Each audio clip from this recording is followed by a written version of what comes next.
Good afternoon. We are on top of breaking news right now here at Atlanta News First Plus. You are watching, we were just showing you the picture of Kenneth Chesborough, former Trump campaign attorney. Here's his mugshot here in Fulton County. We have seen time and time again over recent weeks, just entered a plea deal in a Fulton County courtroom. You are taking a live look right now at this courtroom here in Fulton County, Georgia, where he has reached a plea deal. And this was as he was getting closer to a trial here. Now, this comes after Sidney Powell reached a plea deal yesterday.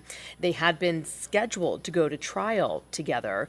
But again, the breaking news just into our newsroom here at Atlanta News First Plus, former Trump campaign attorney Kenneth Chesborough reaches a plea deal, pleads guilty to a felony just as jury selection was getting underway in his trial. This is now the third person to reach a plea deal in the Georgia election interference case involving former President Donald Trump. The first to reach a plea agreement was bail bondsman Scott Hall. Sidney Powell was yesterday, and now former Trump campaign attorney Kenneth Chesborough. You can find continuing coverage on our Atlanta News First app and on our streaming platforms all day long, as well as on air on Atlanta News First. I am Megan Packer. Thank you so much for checking in with us. We have continuing coverage about something very exciting happening here in Metro Atlanta. We are talking about Assembly Studios, Assembly Atlanta. It is a massive production site, movie studios. There will be public spaces. You're taking a look at some of the facades that are now complete. This is owned by our parent company, Gray Television, Gray Media, and we are getting ready for the grand opening this weekend. Before too long, we will all get an up-close look at this. So right now, let's begin this continuing coverage with Atlanta News First reporter Don Shipman, and he tells us a little bit about what Assembly Atlanta is and how we got here.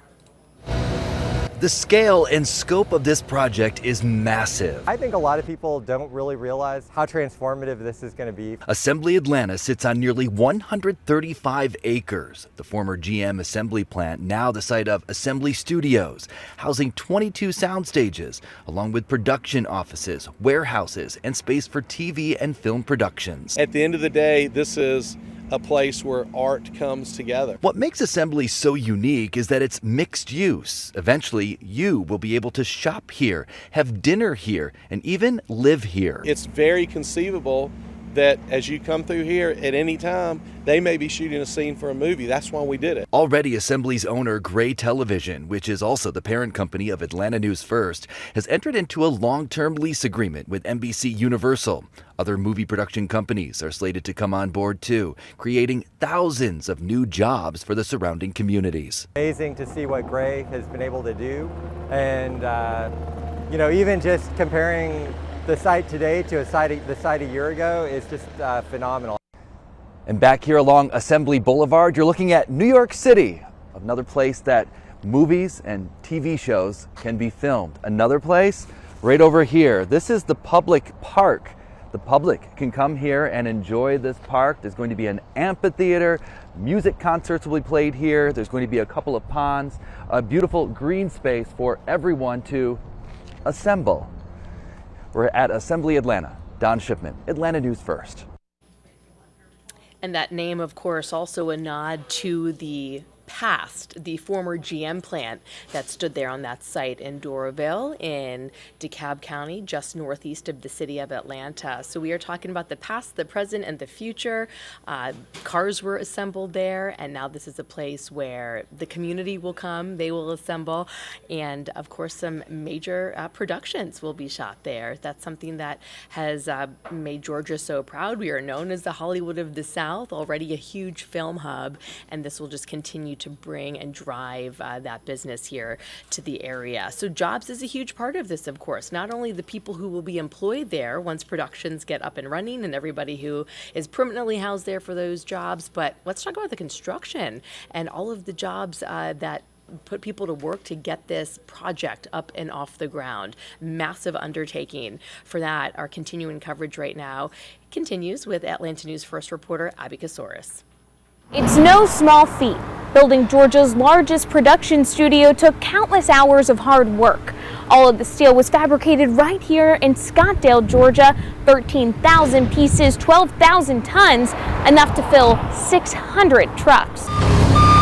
Every beam, truss, and column was created here at Steel LLC. Each piece is carried by overhead cranes to conveyors to saw and drill lines before getting a fresh coat of paint. Robert Miller is one of 150 employees working overtime to make the project happen. We got to put everything on there and clean it up, paint it, and get it out of here. After decades of work, he says the assembly project is one of the biggest he's been a part of. I'll tell my kids, hey, your daddy was proud of that. The company has been in business since 1947, working on the World of Coke Museum and Falcon Stadium. But Rob Williams says the assembly project put them on the map. It really just having a steady flow of work for such a long time frame. You know, it's a good sense of job security for everybody. At a time when work was drying up, they were adding workers. More than 1,000 construction jobs were added for the project, and job creation doesn't stop there.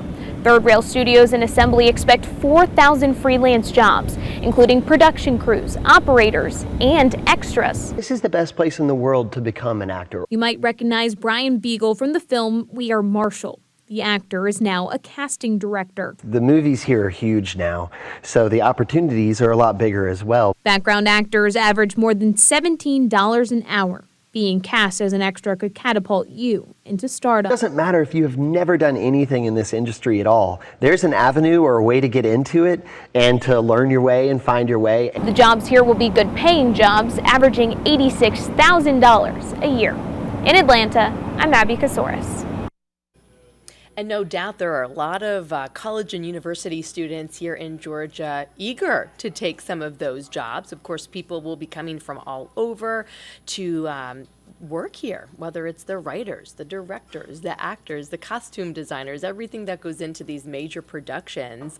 But there are colleges and universities, a lot of them here in Georgia, that are now rethinking how they approach this this industry. They want to make sure that they are sending students out into the world prepared to leave their stamp and make their mark on the industry. So Atlanta News First investigative reporter Rachel Polanski talks a little bit about how colleges and universities are kind of catering their programs now, getting their students ready for life here at Hollywood in the South. I've been standing with you. I've been right here with you, Troy. Whether they want to be in front of the camera, it has to be slid in. Behind the camera, you have to press this button. The goal then becomes to try and find a piece that still stands alone. Or writing the dialogue you see on screen. Students at Georgia State School of Film, Media, and Theater, and just that moment that they're exposed, are learning it all. We can catch that little look. Cinematography, from screenwriting, production, post-production, animation, sound, just everything you're interested in, there's a class for that. And now a reveal. It's one of the reasons why international student Cecilia Muniz came to GSU. The other reason, location. I did look at California and New York, but then I learned about Atlanta, how it's like the Hollywood of the South. I started looking at schools in Georgia, and I saw that GSU was the best fit for me. But it was not always this way. In fact, it was not until 2017 that the university created the School of Film, Media, and Theater. Action. And just last year, GSU began offering a Master of Fine Arts. We've always done a really good job of getting people in below-the-line jobs, so crew work, craftsmen, editors, all of the sort of behind-the-scenes work. We wanted more people that were above the line in the titles of the credits. Yes, I love hearing that. Dr. Ethan Tussey says above-the-line positions typically include directors, writers, actors, and those who influence the creative process. Historically, the tax incentive has brought a lot of production here, but the coming up with the story and the talent that crafts the on-screen presence, that's usually happened in New York and LA. And so we're trying to build capacity here in Georgia. And he wants his alumni to be able to get any job in the film industry. Yeah, I like the way it feels. And those efforts appear to be working.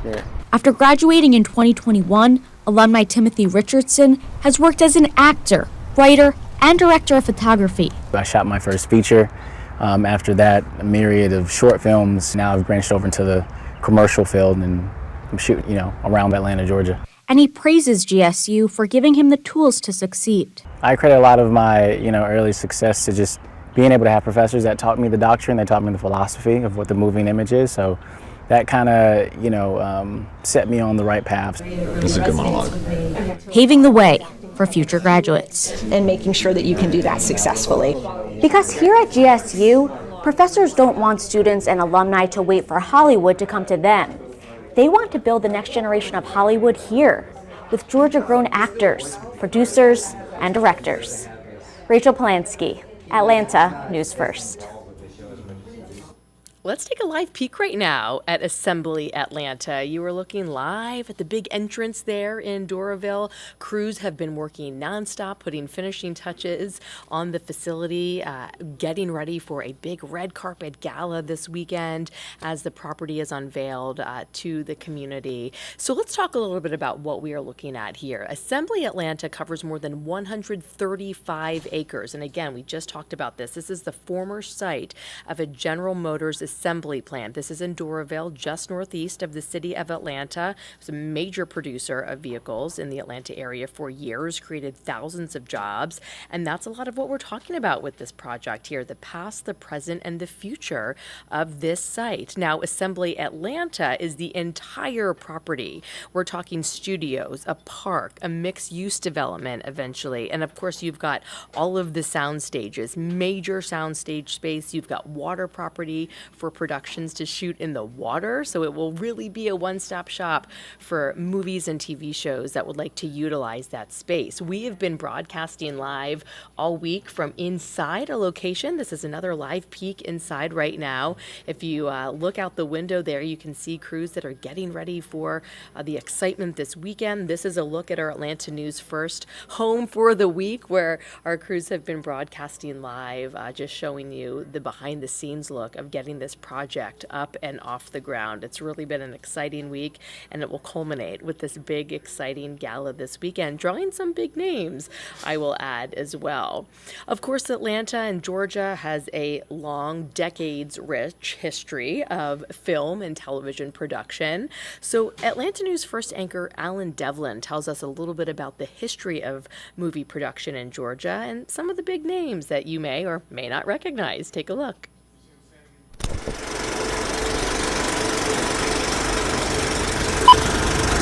Let's take a walk through history, shall we? Is there any way that you could reach him? Yes.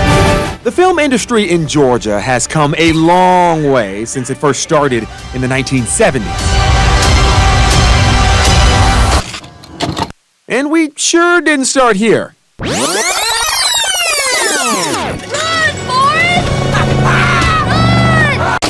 Or here. Morning, Miss Daisy. You leave my flower bed alone. Or here. Where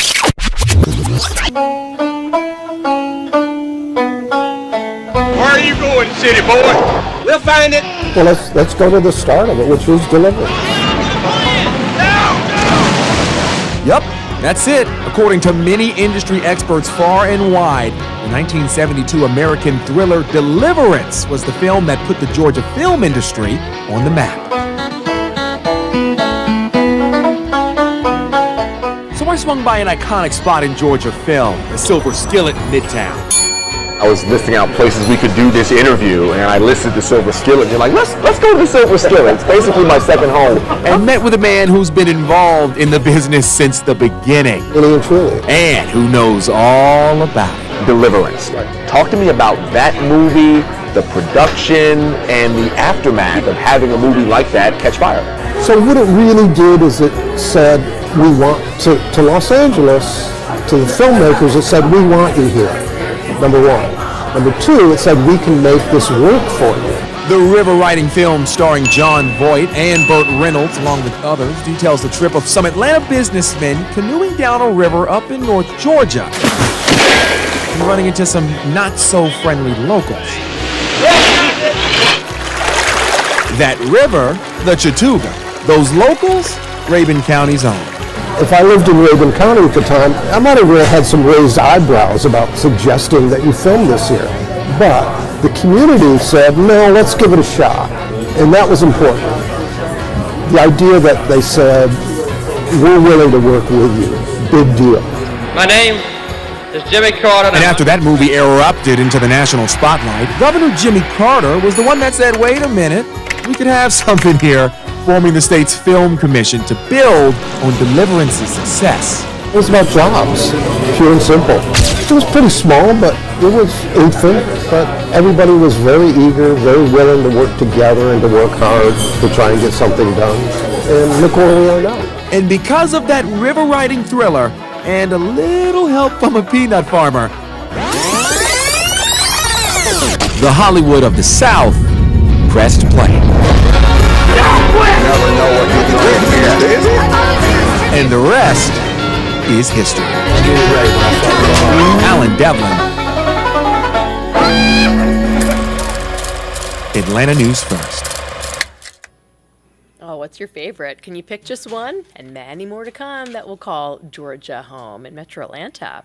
There is so much that goes into choosing a location when you're shooting a movie, and you have to scout locations to shoot if you do want to leave the property of Assembly Atlanta and Assembly Studios. So there's a program called Georgia Camera Ready, and our reporter Sierra Cummings learned about how they help productions. It's really a one-stop shop to help them make sure that they are getting ready to get their production off the ground. As you can imagine, it's a huge undertaking to shoot something, no matter where you are. So Sierra's telling us a little bit about how this program here in Georgia is helping productions that come to shoot here.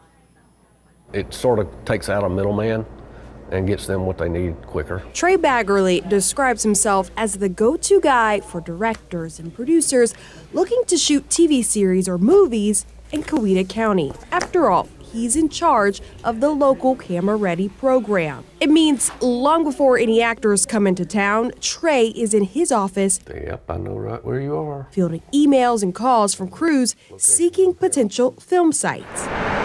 A lot of times I'll just jump in the car and they'll tell me what they want, and I've got some ideas, and we'll go look at it. As a large county, Coweta's landscape offers vast opportunities. On our western part of our county is very rural, horse farms, really pretty pastures. And then south and east, you've got small towns. You've got 5 or 6 old downtowns with the old main streets. Both quaint and quite different from Atlanta, the area can transform. From adding the simple southern touch in Sweet Home, Alabama. Look at you, all fancy. To providing the intricate setting for Guardians of the Galaxy. I guess we're stuck together. They may come to me and say, we need a barn on a lake or a pond out in the middle of nowhere with big oak trees. I need a warehouse, I need an old home, and I'll try to help them find that. Whether it's private properties like your home or public buildings, even setting prices and contracts, it's all organized in a constantly changing state directory. A way to help productions get what they need when they need it. Trey says his most popular location request, this historic Noonan Courthouse.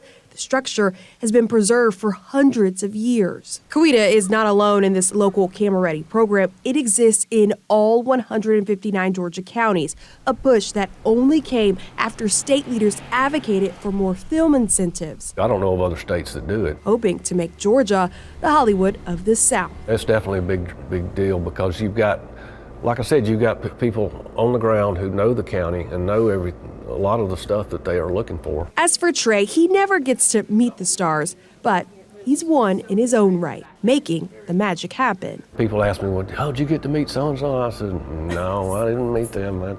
But I met the homeowners of the house. Yeah, I know who owns that house.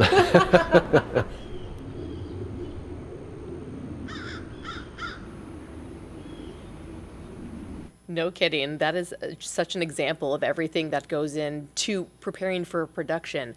We're not talking weeks. We are talking months and months of planning, scouting out locations like that, finding the perfect fit, the perfect neighborhood, the perfect house, the perfect building. So I love that insight into what goes into that behind the scenes look long before you see the movie, on your TV screen or in the movie theater. I mean, so many people just have no idea of, what goes into that to get it up and off the ground. And let's talk about landmarks. We saw this a minute ago in Alan's piece there, but so many movies have been shot in our towns and all across Georgia, and honestly, if you watch a lot of things that are out right now with so many things shooting in Georgia and Metro Atlanta, you don't have to look too far before you say, oh, I recognize that. I think I've been in that town square.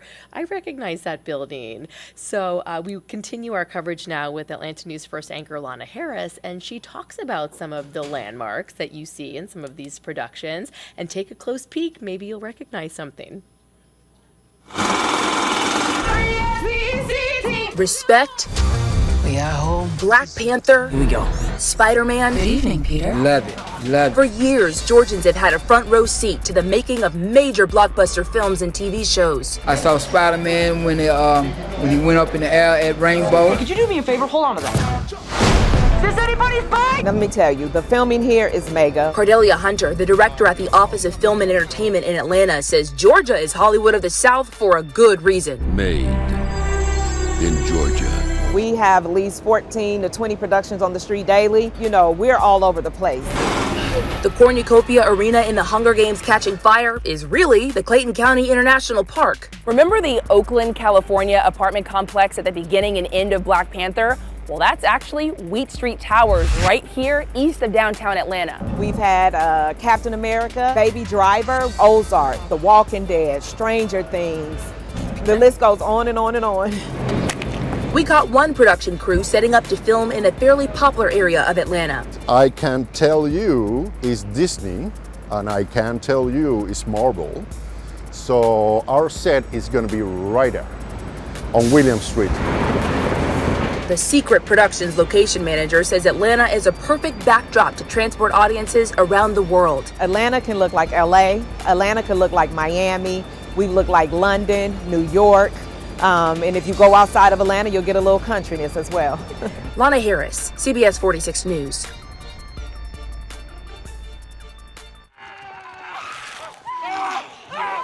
Horrifying moments in AMC's The Walking Dead.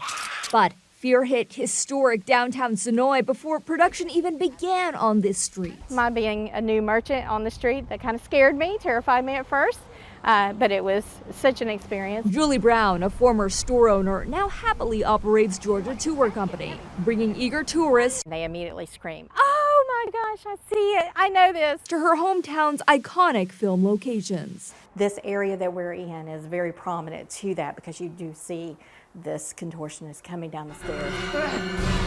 This 200-year-old home, a temporary set for The Walking Dead. Another element to its storied history, says homeowner Judy Beatty. It's exciting to be part of it.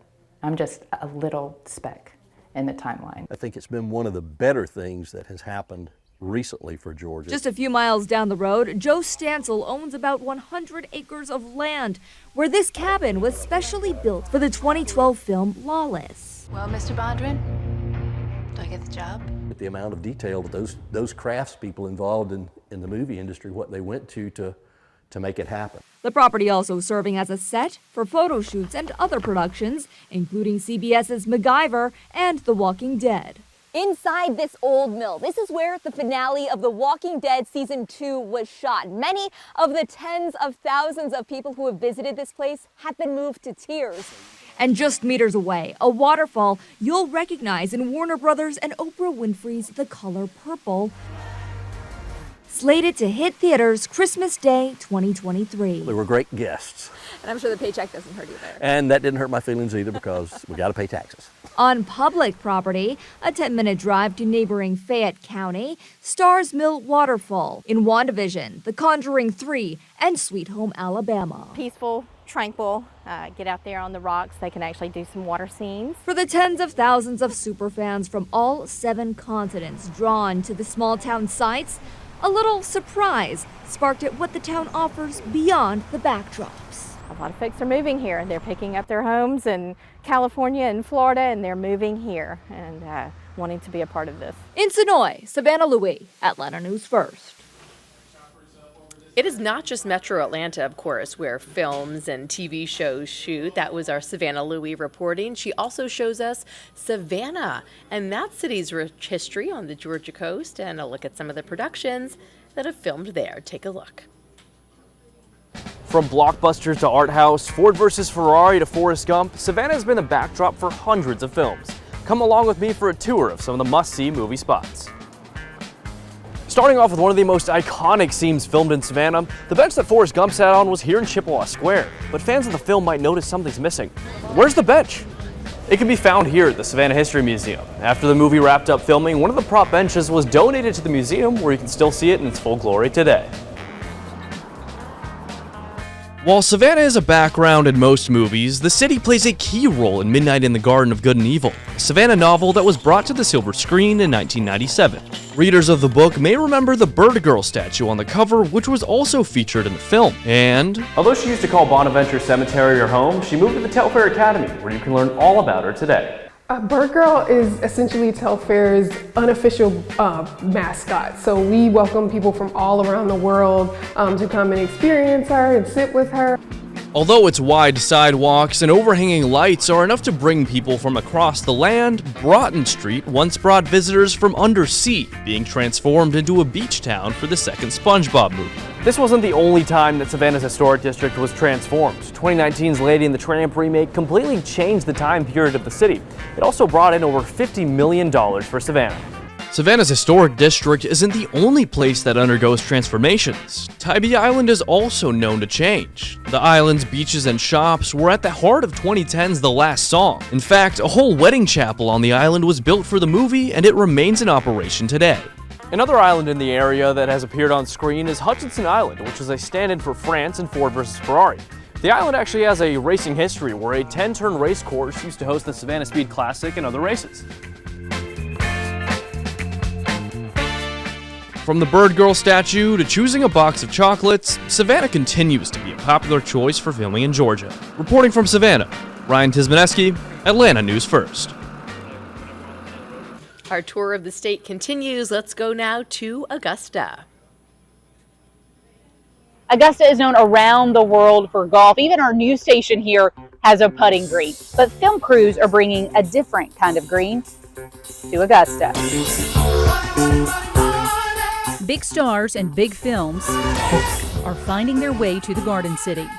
Film has definitely made an impact in Augusta. If we were to estimate conservatively, it's somewhere probably between maybe $5 and $8 million over a 5-year period. With huge state tax credits luring production to the Peach State over the past several years, we've seen blockbusters like The Hill with Dennis Quaid. Time to figure out what you're gonna do with the rest of your life. Hi, boys! Suicide Squad with the old Augusta jail as a backdrop. Agent Game brought Mel Gibson to town. Here he is shooting a scene right in the middle of downtown Broad Street. Mel Gibson's in town. Did you see Mel Gibson? And there's a pride and an excitement in that. Remember this iconic scene from Hunger Games? Yeah, that's the dam at nearby Clarks Hill Lake. And most recently, 5-Star Murder, almost entirely shot in Augusta, some of it in News 12 studios, with meteorologist Riley Hale making a cameo. Created jobs. It has created educational programs where we have trained up more people. It's really been a boon to our area that a lot of people don't even know the amount of money that has been spent. But he does. Part of his job is budgeting for some of the films that shoot in Augusta. Here's the budget for one that's getting ready to start production. At $13 million that could be spent. Big breaks, luring big bucks for a city that's already a star in the golf world, quickly making a name for itself in this star world. In Augusta, I'm Laura Warren, Atlanta News First. All right, let's talk about the props that go into a movie. There is so much behind the scenes, scouting things out. Do you ever walk into an antique store and say, oh, that's super interesting? Well, there are people, their jobs are to scour the area and find really interesting props to fit their production. So our Atlanta News First anchor, Brooks Baptiste, is learning a little bit about what goes into that and finding the perfect little details. Everything has to be thought of, every little detail in a movie scene. So here's a little bit more about the world of props. Then close your eyes and tap your heels together 3 times. An iconic movie prop is one of the first things that comes to mind whenever referencing a particular film. Quiet on the set. LCW Props has been around for some 25 years, becoming a go-to shop for filmmakers. We got started doing recycling of all things. We would just acquire props and things that turned into props. Soon enough, movie studios started coming by asking to rent that stuff, and we became a prop house. Vice president for the company, Luke Zoller, says before expanding to the Hollywood of the South in 2016, LCW was based in California. We had been shipping props back and forth for years. It just became a situation where we felt we could have a brick and mortar place here and just kind of centralize everything for the East Coast here in Atlanta. Yeah, these are reel-to-reel racks that we built for Stranger Things. They had a big insert shop. Here in Atlanta, Zoller says you'll find most prop houses are known for housing furniture, weapons, rocks, and some larger movable items not directly built into the set. LCD noticed a need for less familiar objects. We have a lot of working robotic type stuff, big stuff that, lights and blinks and moves, and server racks, laboratories, the high-tech lab. Like this Marvel lab. Depending the size of the project, these props take anywhere from a few days to a month to build. For Georgia-made films like Marvel's Avengers Endgame and shows like Stranger Things and Ozark, the production designer and set decorator stops by this 60,000 square foot warehouse to make a vision come to life. We kind of build the set from props here, work with their own construction departments, and that's how the sets get created. I mean, the requests are everything in between. We get asked to build something that, definitely doesn't exist. We get asked large martini glasses where models can sit in or something like that, to just about anything you can imagine, anything that's been on TV. With infrastructure growing to support the Peach State's thriving film industry, Zoller says LCW is here to stay. The atmosphere in Georgia and the just environment of Georgia, you have coastal, you have mountains, you have forests and inner cities, and you could shoot just about any backdrop in the state of Georgia. I think you're starting to see where film is going in the future.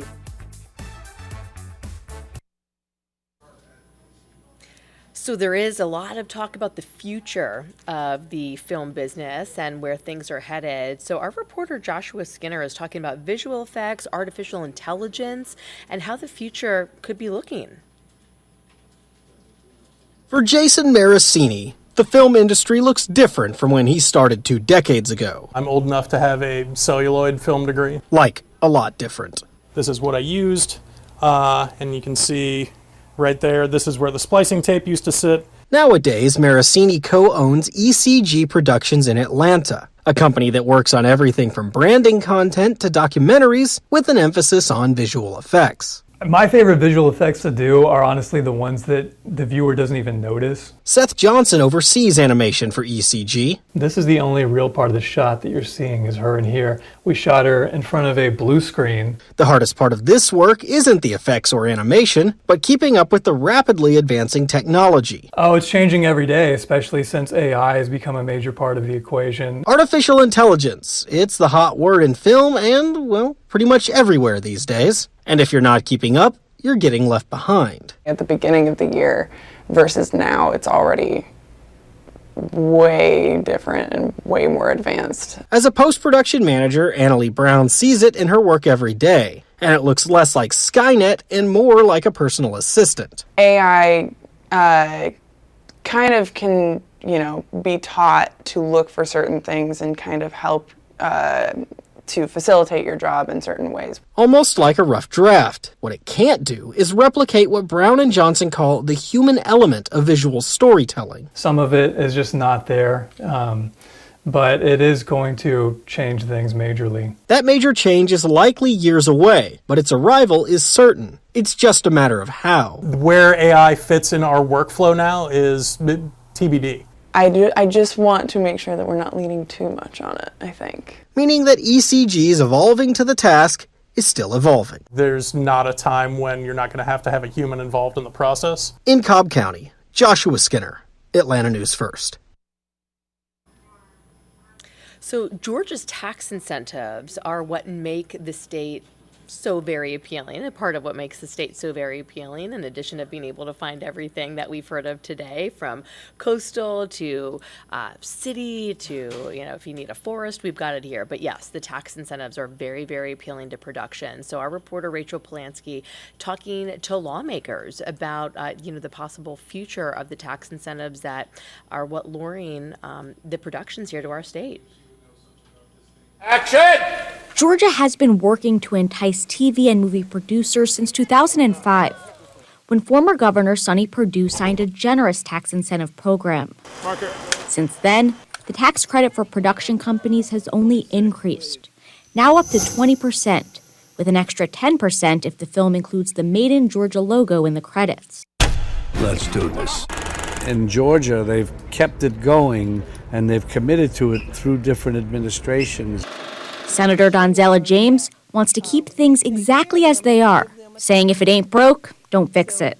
Tax credits encourage them to move here, and we want to keep them here because it's not just for the film. Everything from catering and hairstylists and makeup artists to film the ones who build the sets. And in fiscal year 2023, 390 productions were filmed in the Peach State, with $4.1 billion in direct spending going into Georgia's economy. So I think it's a win-win for the state of Georgia. But not everyone agrees. Senator Chuck Hufstedler says offering tax incentives is useful when developing a new industry, but he says it makes less sense to continue pouring money into a mature industry like film and television. It will be looked at for how can we get a program that is a little bit closer to breaking even for the state of Georgia when we send this money to them. And right now, he says the state's film tax credit is costing every household in the state about $300 per year. So we've got to get a little bit better control of it and not have a unlimited program, that puts us at risk. In 2022, Senator Hufstedler proposed capping the film tax credit at $900 million per year. House Bill 1437, all references to movie and film but his legislation did not make it out of the Senate. Has been eliminated from this bill. This year, he doesn't know if he'll propose a cap again, but he will try and make some modifications to the current program. Let's see it. There's no way to tell how things will play out, but his plans are sure to be met with some opposition. And that joint House and Senate panel, which is currently reviewing all of the state's tax incentives, is expected to issue recommendations in January, just as the legislative session kicks off. Of course, we'll be watching closely. Reporting in Atlanta, Rachel Polanski, Atlanta News First. We're at Athena Studios in Athens, Georgia, and this is stage one. One of Georgia's newest sound stages. Randy Davidson, CEO of Georgia Entertainment News, shows us around. Even outside of Metro Atlanta, the film industry, he says, is stoking the state's economy. Hotels, caterers, lawyers, professionals, all sorts of people are involved in production. It's all thanks to a 30% tax credit offered to production companies in Georgia, one of the most generous in the nation. In 2022, it generated over $4 billion of economic investment in the state and added an estimated 59,000 jobs. It's the jobs that Georgians want. It's the jobs that we can have here, where they can stay here, raise families here, and thrive in Georgia. But on Tuesday, just down the road from Athena Studios, lawmakers put the credit under the microscope. Some feel it's not fair to offer such lucrative benefits to one industry without offering it to others. It is vibrant, it's grown in Georgia, but we have to say what's fair to everybody. There's other businesses that can grow too. It's something lawmakers have vowed to revisit when the legislative session starts in January. Davidson said any reduction or capping of the film credit would be irresponsible, especially with so much investment recently in new studios like Athena in Athens and Assembly Studios in Doraville, a production hub owned by this station's parent company. He's seen the negative impacts to other states that have ditched the credits like Louisiana and North Carolina and doesn't want the same for Georgia. We invested in it years ago, and now we're looking at something where we're the lead in. We have a well-threaded economy because we have a creative economy, which other states are dying to get. I would say let's continue to grow this responsibly in the state of Georgia. Doug Reardon, Atlanta News First.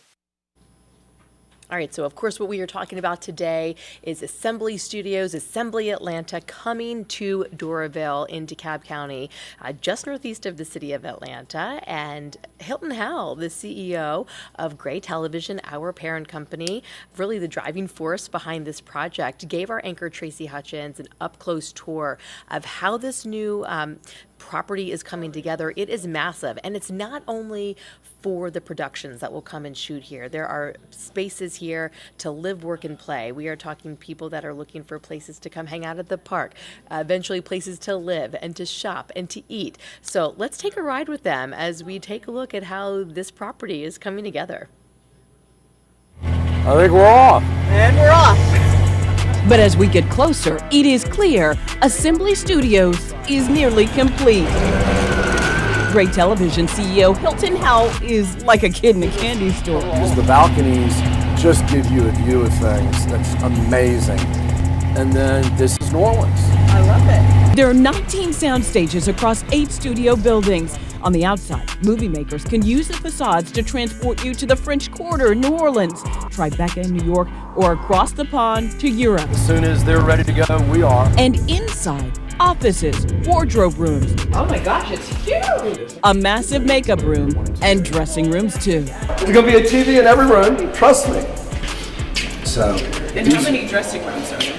You know, there are dressing rooms all the way along this front side. Just steps away from the soundstage. I do want you to walk carefully because these are going up, but there's nothing going up above us here.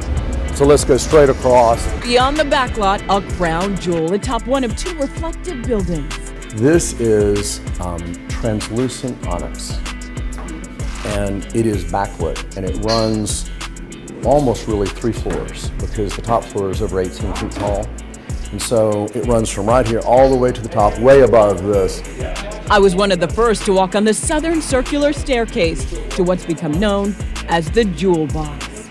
These are lit bronze inlays, and it will cover the top and come down the sides. And then that's the view out over all of Assembly Atlanta. An indoor-outdoor space for film and television wrap parties. I'm excited because we're honoring the past, but we're creating a new and exciting future. And it's going to create even more jobs than General Motors did. I'm very excited about that. The livelihoods and what this is going to be able to do. You know, I think I've been quoted, we're going to have $1 billion coming out of here. I hope more than that, but we'll see. I think it's going to be great for everybody.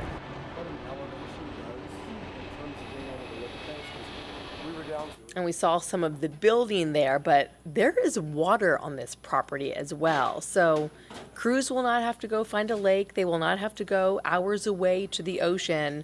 It really is a one-stop shop if they have any water scenes. Atlanta News First reporter Carly Barnett learns about the ponds on the property and how they'll be utilized. Take a look at this. As you take a cruise through Assembly Studios, plenty of things will catch your eye. Among those are sure to be these water features. Well, they still need water, but here's a sneak peek. And they're for a lot more than looking pretty. We think of this as one more additional studio out here. At Assembly, you can be transported to New York, New Orleans, or the middle of the ocean.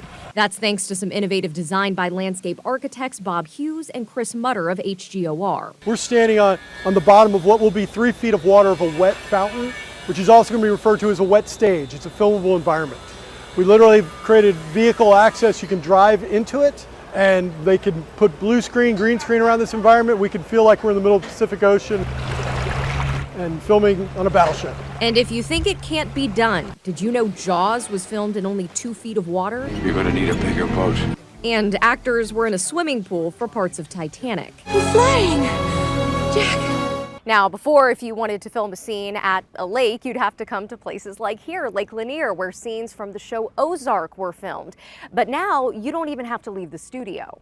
Let's do as much as we can here so that we don't have to go through the time and cost to go somewhere else to create those scenes that are important in the movies. And as exciting as the film potential is, the ponds serve an important environmental function. It's a way of really dealing responsibly with the water, collecting it, encouraging infiltration, water quality, and purification. The retention ponds are designed to capture stormwater for about 55 acres of the expansive property. Each can hold about 6 or 7 feet of water before slowly receding into the Nancy Creek watershed and the Chattahoochee River, filtered by aquatic plants. We're out to great places for people, places that produce a sound return on investments and have a stewardship ethic for future generations. an important project with an innovative undertaking. I can't say I've done a mixed-use development quite like the Assembly, but I can also say confidently, I don't think there is another mixed-use development quite like the Assembly. And it is indeed a mixed-use development. There are different phases of this. Of course, we are talking about Assembly Studios, the big sound stages where the productions will come, but there will be public spaces here. Live, work, and play. Come hang out, come look at the water, come sit at the park with your kids and have lunch. Really, really interesting, very unique space for the community to come and have access to. Atlanta News First reporter Don Shipman tells us more about what the community can expect as this project continues to expand down the road. Basically creating a place that's a small town. Construction crews and heavy equipment take up this space now, but in the coming months, that wide open plot of land right across the street from Brooklyn, New Orleans, and Paris will be a place for people to assemble. The public park on the outside will have a pavilion. The pavilions can be designed for movie nights or concerts. Assembly Atlanta is designed to look and feel like a city center. Along with the public parks, Gray Television's multi-million-dollar Doraville development project, which includes 250,000 square feet of stage space for TV and film production, will also include a boutique hotel, townhouses and apartments, and entertainment venues. We're doing a series of small restaurant buildings. Those buildings are exclusively for those restaurants that are sitting in this amazing food world of Beaufort Highway. Saw great potential in the area. In nearby Chamblee, executive chef Bethany Colden of Southbound, a restaurant serving up farm-fresh Southern food, sees the potential for more growth, especially with Assembly linking its own on-campus trail system into Chamblee's existing 2-mile rail trail. Connectivity similar to Atlanta's Beltline. Just watch that area grow, all the restaurants and condos and apartments popping up, walkability, people out. I can hear you. It's so great to see you, Don. And you did an amazing report, which I just shared with our viewers. Thank you for that, just providing a lot of context about Assembly Atlanta. I mean, it's really exciting the way it's going to breathe new life into Doraville. You know, it really is. There's a lot of excitement here just at Assembly Atlanta in general right now because obviously this is the 1-year mark. This is the point in which you can actually see kind of everything taking shape. And also the companies that are going to be leasing space here, they're moving in. They're going to be starting production in the coming weeks, the coming months. So you're beginning to see all of those people here. And then also this coming weekend, there is a huge celebration. I got the whole morning crew over here, by the way. They're all saying hello. Say hi to Gervier right here. Hi! We're on A&F Plus right now. Oh, hey! A&F Plus! A&F Plus in the house, Don, I just got to say, you have been doing a great job this morning. Thank you so much. And you know what? Doesn't it feel better with the sun out? It does. It's so nice and warm. It's so nice and warm. Yeah, we're having fun. You guys getting food? We're headed to grab maybe something warm. Okay. Why are you telling our business? We don't work around here. But yeah, it's time for a little break. Break. Okay, all right, enjoy. But yeah, so there's a lot of excitement. You see, everyone's having a good time here. But yeah, no, like right now, they're getting ready for the big gala that's happening this weekend. And that's really to celebrate this 1-year mark into this construction process. And there's so much. I mean, look at over here. They're building a massive stage over there. There's like a dance floor over there. I don't know what they're building here, but it looks amazing. There's another space right here that has like a stage in one of the sound stages. And let me tell you, there are a number of sound stages here, more than 20. One of the sound stages, they're turning that into an event space. So it just kind of goes to show you that these sound stages where TV sitcoms are going to be filmed. NBC Universal has a lease here at Assembly Atlanta. They're going to be filming movies and TV shows here, but also movie productions can all happen inside these sound stages. It really is incredible. No, it totally is. And, you know, I don't know. So I don't want to put you in a bad position with your photographer, but if you spin around, can we see that retention pond, which I think is such a cool feature? You can't see it from here, but Okay. let's just point in this direction. It's through this way over here because we're like level with it right now. There's a huge like pond that they have over here that you can see from our set, which is in that tall building over there, and it really is beautiful. This is one of those situations where it's really a live, work, play. And we touched upon this a little bit earlier, but that's what makes this facility so unique from other production facilities is that yes, there are all these sound stages. There's the offices, the production offices and whatnot, but eventually down the road people are going to be living right here. There's going to be apartments, there's going to be retail space, there's going to be cafes and restaurants. We have Buford Highway right out here. They want to bring in a lot of those restaurants to have satellite restaurants here that you can kind of get a taste of the world. We know what Buford Highway is all about. Also, we talk a lot about the Beltline in Atlanta and the construction of that and how that's really transforming the city and helping to connect our city, right? Well, up here, they have the rail trail that's part of Chamblee, and there's another rail trail that is part of Dunwoody, for example, and even here in Doraville. Well, here on the premises of Assembly, 135 acres, by the way, they're creating a trail system as well. That trail system here at Assembly will eventually tie into the Beltline. So you can envision yourself being in Grant Park, for example, checking out the zoo, taking a bike ride and riding all the way up here to Doraville and perhaps checking out the facilities here. There's going to be a massive park where you can, like I mentioned earlier, where you can assemble, and there's going to be concerts and stuff like that playing here. So, I mean, it is incredible to see. I know that Doraville, the mayor of Doraville, is very, very excited about this. We talked a lot about GM and that plant closing in 2008 and the jobs that it took with it, and the projections for the jobs that are going to be created here, upwards of 4,000 new jobs, well surpassing the 800 that left when GM closed up shop here. And I know you're going to be talking about this as well, and you probably already have been, but there's also the discussion of tax incentives here in the state of Georgia. There are some pretty lucrative tax incentives that entice these production companies from Hollywood and other states to move their productions here to the state of Georgia. And has created a lot of money flow into this state. We're talking of upwards of $4.4 billion being injected into the Georgia economy by way of those productions, but also by way of just those people who work on those different productions eating and sleeping and living here in the state of Georgia. Now there's some debate on under the Gold Dome of should we scale back those tax incentives. And I know the CEO of Gray Television, which is the parent company of Atlanta News First, he is a strong advocate for keeping those tax incentives in place. It'll obviously it will behoove this company and many other production companies if those tax incentives do stay in place.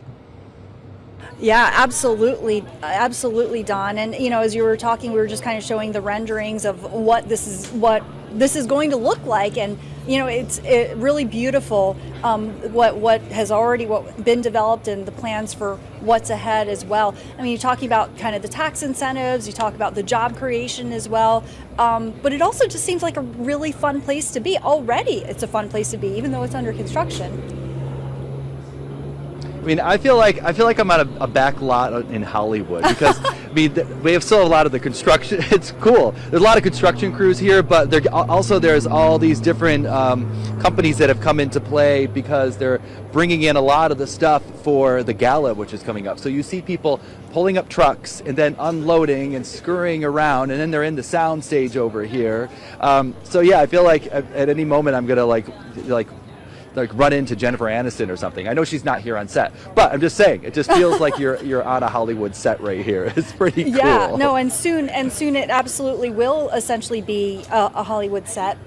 And we've seen kind of the recreations of the various cities, where it's basically designed to recreate some of the various cities. But Don Shipman, thank you so much for giving us that live look from Assembly Atlanta. Is there anything else you want to show us before we let you go? Well, I will bring up. You mentioned the different cityscapes and stuff like that. You can't. Well, can you turn around? I know it's going to be a little rough. I apologize for the camera movement, but it's just, I want to show you. Because you can see right over there, that corner, you can see what looks like New York City, Brooklyn brownstone. On that other side of that massive building right there, which is a soundstage, are those cityscapes. So you have Brooklyn, you have New Orleans, you have Europe. And the idea is that it's more efficient to film at a production facility like this one here. I'm probably in the sun, right? We'll go over here. But it's more efficient because you have the soundstage on this side, and then within just feet away, less than 50 feet away, those actors can make their way out of that soundstage and then go outside onto the other side and be right outside of New York City, outside Brooklyn, or maybe outside of New Orleans, or maybe outside of Paris. So it streamlines the whole production process, really. It's not like a sitcom has to be shot inside because they're in a living room shot, or a living room environment, and then they got to travel maybe to another city to do their outside shots that look more like New York City. You know what I mean? It's all done right here, and that's relatively new. That's something that's very unique to Assembly Atlanta. Absolutely. Our Don Shipman reporting live from Assembly Atlanta in Doraville. Thank you so much for giving us this tour. As you know, as we see this revitalization project happen before our eyes. So thank you so much, Don. And we're taking you back out to our live camera right now, showing you the front of Assembly Studios, that sign, magnificent as it stands, really a symbol for the big day tomorrow, the unveiling. Assembly Atlanta going to be opening its doors officially, and we have a star-studded gala that will be streaming out on Atlanta News First Plus for you to enjoy tomorrow. But ahead of the big day, we are talking about the growth of film, the future of film, and all of the good things that are coming out of Assembly Atlanta. A big part of that, as my colleague Don Shipman just mentioned, is public accessibility. The public, through phased openings, will have access to incredible portions of Assembly Atlanta. And a big part of that is getting you close to this immersive space. And what better way than to talk about MARTA. MARTA right now has a station that will take you out to Doraville, to the steps of Assembly Atlanta, really, the transit center close to this massive 135-acre space. And right now, there are talks about expanding transportation elsewhere. The Gwinnett County Commission approved a transit expansion that would connect Doraville to Lawrenceville, allowing for more opportunities and more people to access places like Assembly Atlanta. And as our Rachel Aragon will tell you, transit is going to be big.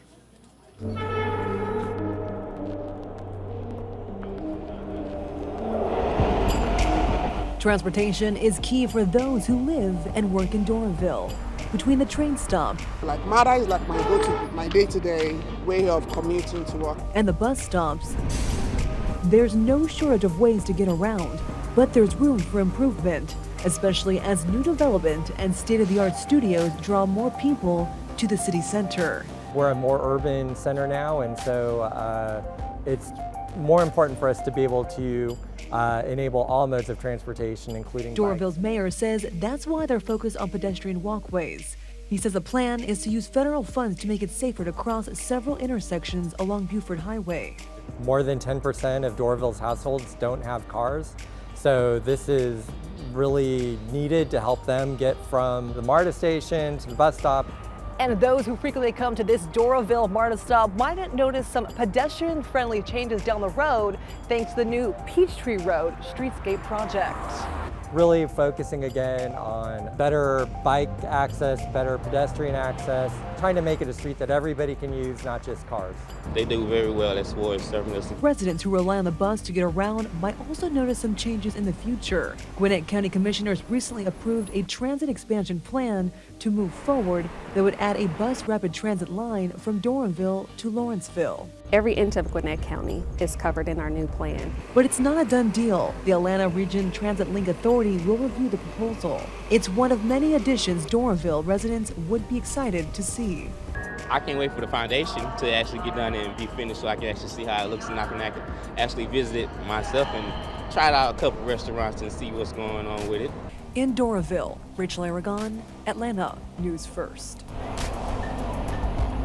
All right, it's the end of the week, which means our own Atlanta News First reporter, Adam Murphy, always has a restaurant report card in store. It usually highlights a hardworking, deserving Georgia business that is doing good for its customers, keeping a clean space, and also giving you a closer look at those businesses that could use a little improvement. But in honor of Assembly Atlanta, we decided to look a little closer at all of the businesses that will be feeding those film industry workers and keeping them going on this massive site.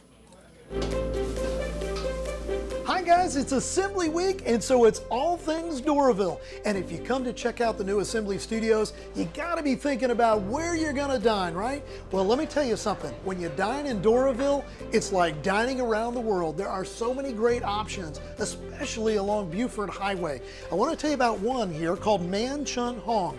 They've been here since 2008. It's Korean Chinese food, and everything is made from scratch. Another thing I love about this restaurant, you can see into the kitchen when you're in the dining room. That's always a good sign for me, guys. And we had a chance to step into the kitchen and talk to the owner and chef himself, Jason Chang, about dining in Doraville. It's one of a kind.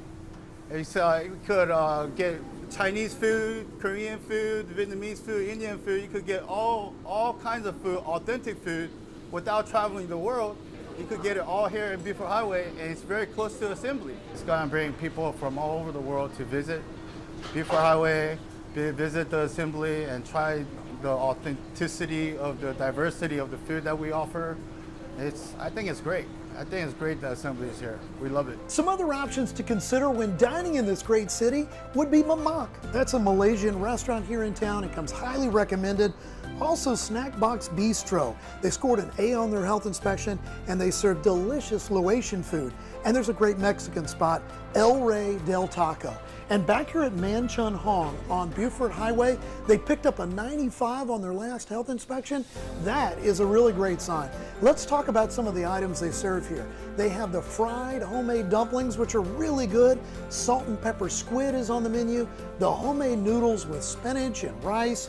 They also have Mongolian beef and the Imperial chicken over here, which I hear is really good as well. And the other thing I love about this, look, they have the Lazy Susan right before you, so you will never miss out on any of the items right before you if you're dining with a bunch of friends. I have made my decision, guys. I'm going right here with the Imperial chicken. I've got my hot tea to wash it down. They tell me it's spicy, and so I can't wait to give it a try. We will see you guys next week. Boy, that's good. Oh, it's always good to highlight the businesses that you don't often think about when you're talking about a film studio. There is the behind-the-scenes crew, the casting directors, the scouting agents, the actors and actresses, but also the small businesses that feed and fuel all of those hard-working film industry workers. And that is a big part of that is the kitchen workers. We actually had a chance, if you were with us during our morning show yesterday on Atlanta News First, to catch up with a culinary expert and Doraville businesswoman herself, and she's none other than Usher's mama. Take a look. We are so lucky to have her here with us today. Looking gorgeous, might I add. Thank you very much. Happy to be here. I'm on a cloud. Yes, you should be. And you were just with Usher for his birthday out in Vegas a couple days ago. Absolutely. I was out there and we got the news that he was performing the halftime show for Super Bowl. Yeah. And that's where I'm on a cloud. I can't believe that we are where we are today because there was a lot of hard work put into this, and to see it really come to fruition, to play on the largest stage. Yep. Oh my God. Incredible. Proud mama. Proud mama, absolutely, proud mama. Okay, so you are here because you own several businesses in this area. One of them we know is Jay's Kitchen Culinary Incubator. People, she hit the jackpot being in this location with this business. So for people who don't know what it is it? It's a shared kitchen with business services. We deal with culinary chefs.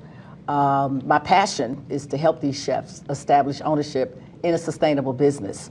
So we have the tools right there on site, 10 minutes down the street to help these culinary entrepreneurs thrive and have sustainability. Another part of your business is television production. And here we are at Assembly Studios. I think you know, you might be making some of your shows right here Absolutely. on this site. Absolutely. What does this mean to have a new facility like this right here in Doraville, a place that you've known and been in business in for 30 years? Absolutely. First of all, I feel like I'm in California. And it is a blessing to be right down the street. You know, with my culinary entrepreneurs, it's jobs for them here, craft services. Right. And to just start my new business, Lion Queen Entertainment, I look forward to shooting here. So yeah, it's amazing. Did you ever imagine when you moved your businesses here, however long ago, 2016 for the one, that this would be coming and just bring such an insane boost to this area? I could not have imagined it. Just like his career, I could not have imagined that it would blossom the way that it has blossomed. So I'm looking forward to shooting movies here. We are talking to a lot of people right now that have really great stories. So I'm looking forward to it. I got to ask you about being Usher's mom. I mean, here he is, one of the biggest stars in the world, and you recognized his talents early on. What are you most proud of as you watch Usher reach these heights? People thought I was crazy in the beginning when I said, this is the next Michael Jackson. And people was like, oh, she's crazy. But I saw it, that little kid, that you just could not stop. I mean, he was tenacious at the age of 13. He knew what he wanted, and to see what has happened with his career, I just could not have imagined that it would be at this level. Now, the people who called you crazy, right? What are they saying now? Laughing. Laughing. Straight to the bank. Yes. Jonetta, thank you so much for being here. Thank you, Jonetta. On all So your nice to success. meet you. Yeah. Thank you so much And for if you having missed any part of this interview, we will post it for you online at AtlantaNewsFirst.com. We've got Jake Gibson joining us. Jumping out of that interview, sorry about that. We'll go to it in a moment there. But wanted to show you that conversation with Jonetta Patton.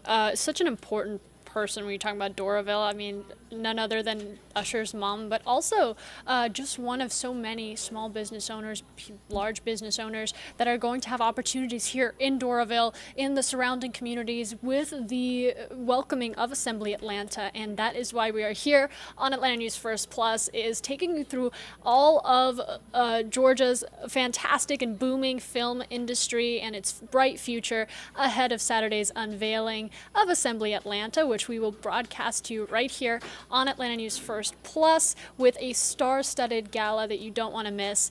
As we continue to bring you coverage of Assembly Atlanta, we want to talk more about the workers that make up the film industry. And it's not the actresses and actors that you typically expect when we're talking about bringing a film to life. We're talking a lot about the people that make it happen behind the scenes, and how many of those are right here in Georgia.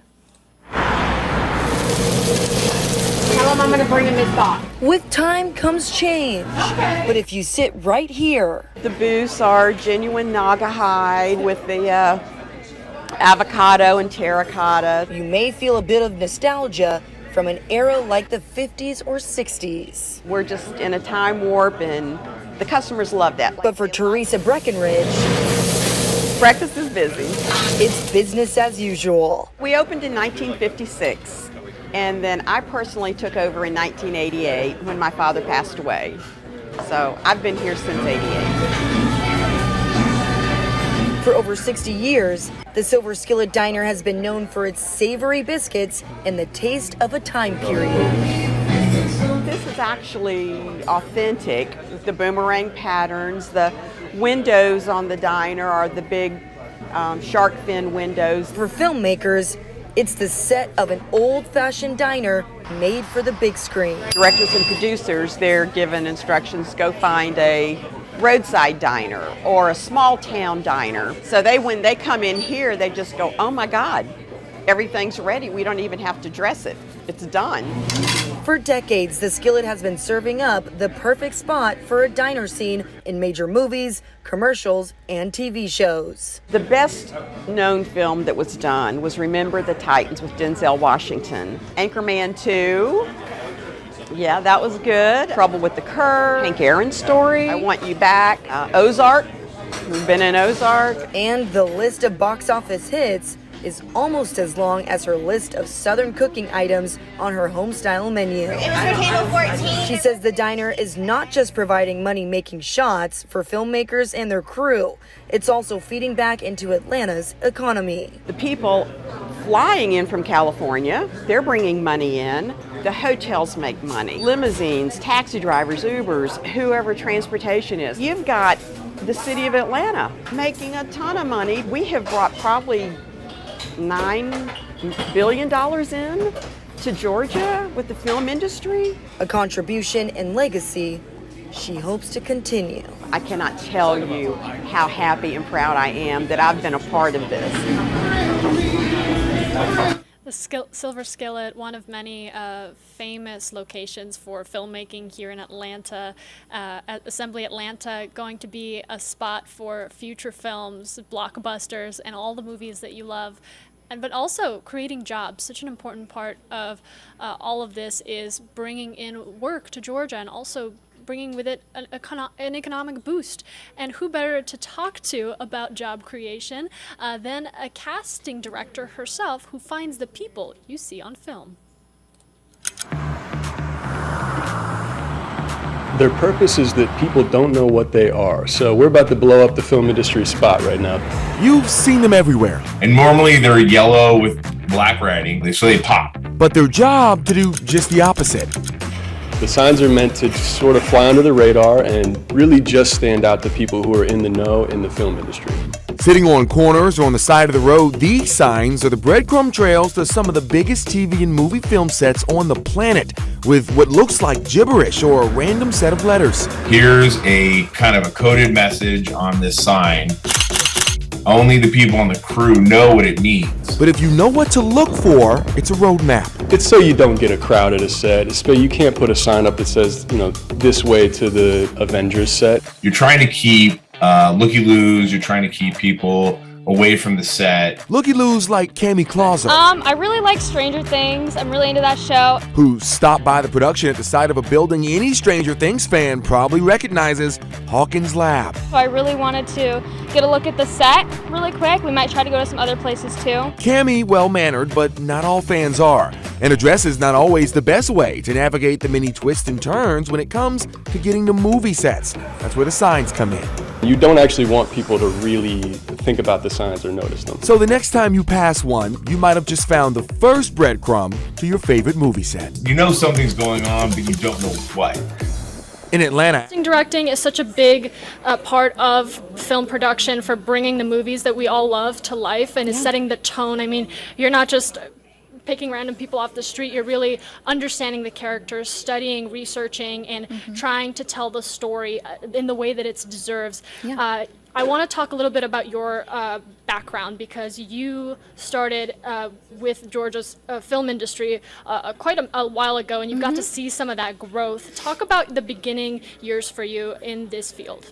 Yeah, absolutely. So I actually started in stage management in college, and I was always really fascinated with the rehearsal process, with the process of an actor, the process of finding an actor. And I'd sit in the room with the director and go through everything with him, how he would select who he thought was great for which role. And I knew I didn't really want the spotlight myself. So he actually introduced me into casting, and he was like, I think you'd be really great for this. Went up to New York because at the time, you think I want to be in production, so I got to be in New York or LA. And went up to New York and started interning, and I had an apprenticeship there in actually casting for Broadway. And I definitely wanted to keep going. I was a little overwhelmed by thinking, okay, I have to be in New York to do what I want to do. So I started doing some research into Atlanta and to the rumblings here that was happening in the state of Georgia. I'm actually from Atlanta. I'm an Atlanta local. So it was kind of awesome to be like, wow, I can move back home and have the same sort of casting access to everything going on in Georgia. So came down to Georgia working for Fincannon and Associates. They've been in the industry since the early 80s. They have a really amazing stronghold and reputation coast to coast. And I jumped in, and I think it was really amazing to see sort of the infrastructure that had already really started here. Starting out, I had like a camera equipment case, and I'd go from production office to production office and set everything up with the directors and the actors. And I think it was amazing to be driving onto these studio lots. And I'm not an in LA, and I'm not in New York, and I'm here in Georgia. And I think that's where I really started to feel like I'm sort of at the start of this precipice in casting and in Georgia, and that this is really where I need to be. And fast forward 11 years later, and here we are. But I think it's just really incredible to see that we're not in, these sort of saturated markets like New York and LA, and we're here in Georgia. And again, Georgia's no longer a secondary, market. It's the location, so to speak. So I think it's been really awesome to have the same sort of access to Hollywood, but be in a place where I can thrive. I'm around family and friends, and just to be kind of like a bigger fish in a smaller pond, so to speak. But that pond is definitely getting bigger, for sure. Getting bigger, and more opportunities coming for film here in Georgia with the creation now of Assembly Atlanta, our new state-of-the-art studio in Doraville. I want to talk about the impact you've had here on Georgia film. You have been recognized and credited in over 40 television and film projects with 3 Artist nominations, which, if you don't know, is the nomination and win that any casting director, any film industry person will tell you is an honor to receive, and well-deserved. Nominations for excellence in casting specifically. And some of your films, The Family Plan, not out yet, but exciting project for you. Yeah. The Descendants, more familiar. The Menu, The In-Between, Tales of the Walking Dead. I mean, so many projects that you have had your hands on. Can you talk a little bit about some of those popular movies and films that we've seen, and being behind the process that not many people get to interact with, and then seeing it come to life in the way that we do? Yeah, absolutely. So it is very exciting, and thank you for touching on that. I think it really does speak first and foremost to the community of actors that we have here. And again, like I was speaking to, the infrastructure that we've built and the caliber of talent. I think it's been really amazing to see, the size of roles that we started with, 10 to 15 years ago, and where we are now with, series regular roles and recurring guest star roles, and our Atlanta actors, toe to toe with these, A-list stars. But it really all kind of starts the same, coast to coast with the script, and with sort of the reputation that, the Fincannons sort of bring into the industry, and a level of trust that producers have now with our market and with the actors that we have. And I have a lot of pride for it, obviously, but yeah, we jump in and we dive in with all of the roles that we're going to fill, and we jump on with the team, and we talk through what they're seeing, prototype, it just the vibe that they're hoping for, and we reach out to all of our amazing Atlanta agents and Southeastern agents, and we let them know what we're looking for, and they come to us and they let us know who they have on their roster they think would be great, and we handle everything from the getting them sides to the audition to presenting them to the team. There's a lot of avail checking and all of that fun stuff. But yeah, I think it's really just diving in and keeping an open communication with the team, and really working with our amazing Atlanta, actors and agents and managers. But yeah, I think it really just all starts from that script, and also from the trust that these studios and these producers have in the state of Georgia, and what Georgia has to bring to the project. I wanted to do something fun with you. A lot of people come out to Atlanta with dreams to be on the big screen, to get involved in film here. As a casting director, what are some things that you look out for when someone walks through your door? Oh, wow, that's great. I think a level of sort of comfortability in their skin and who they are, pride for where they come from for the work that they've done. Also, I really kind of love to know what someone does outside of acting.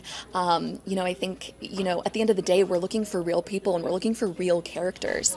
So I think hearing little tidbits about, their childhood, or what they love to do, or experiences they've had, travel experiences they have, fun stories, I think that always brings another level of life, and just understanding to who they are as a person and what they could bring to the character. And talking a little bit about Assembly Atlanta, we're highlighting this entire week on really recognizing Georgia's film industry and how much it's growing, and with that, this new state-of-the-art eat, play, work environment specifically for film, but really for the community of Doraville.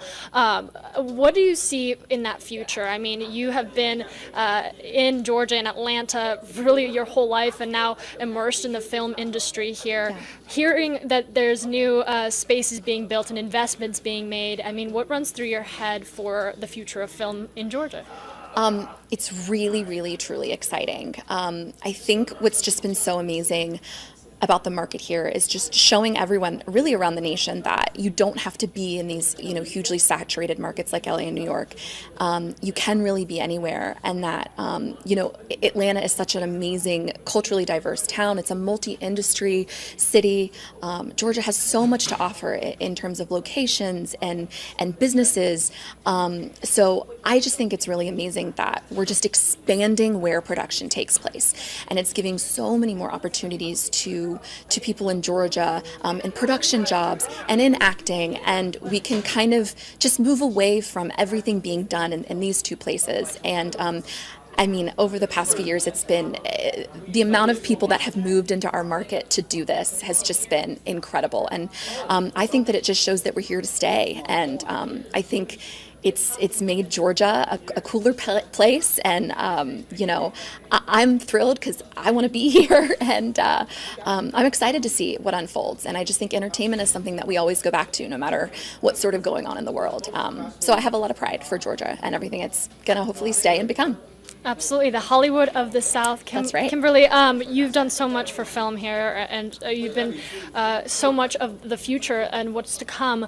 A lot of the people out there, maybe they're in college, maybe they're looking to get their start in film, maybe they're trying to get into casting, directing. Yeah. What do you have to say to the next generation of film industry workers? Oh, that's great. I think find your community. Find the people that love to do what you love to do, and join up and content create and really get your voice out there. I think following what you love really will bring you to the right place, and you never know, what opportunity is around the next corner, and who you may meet that can change everything. But I usually always start with find your community, especially when actors move here and they're sort of overwhelmed as to where to start.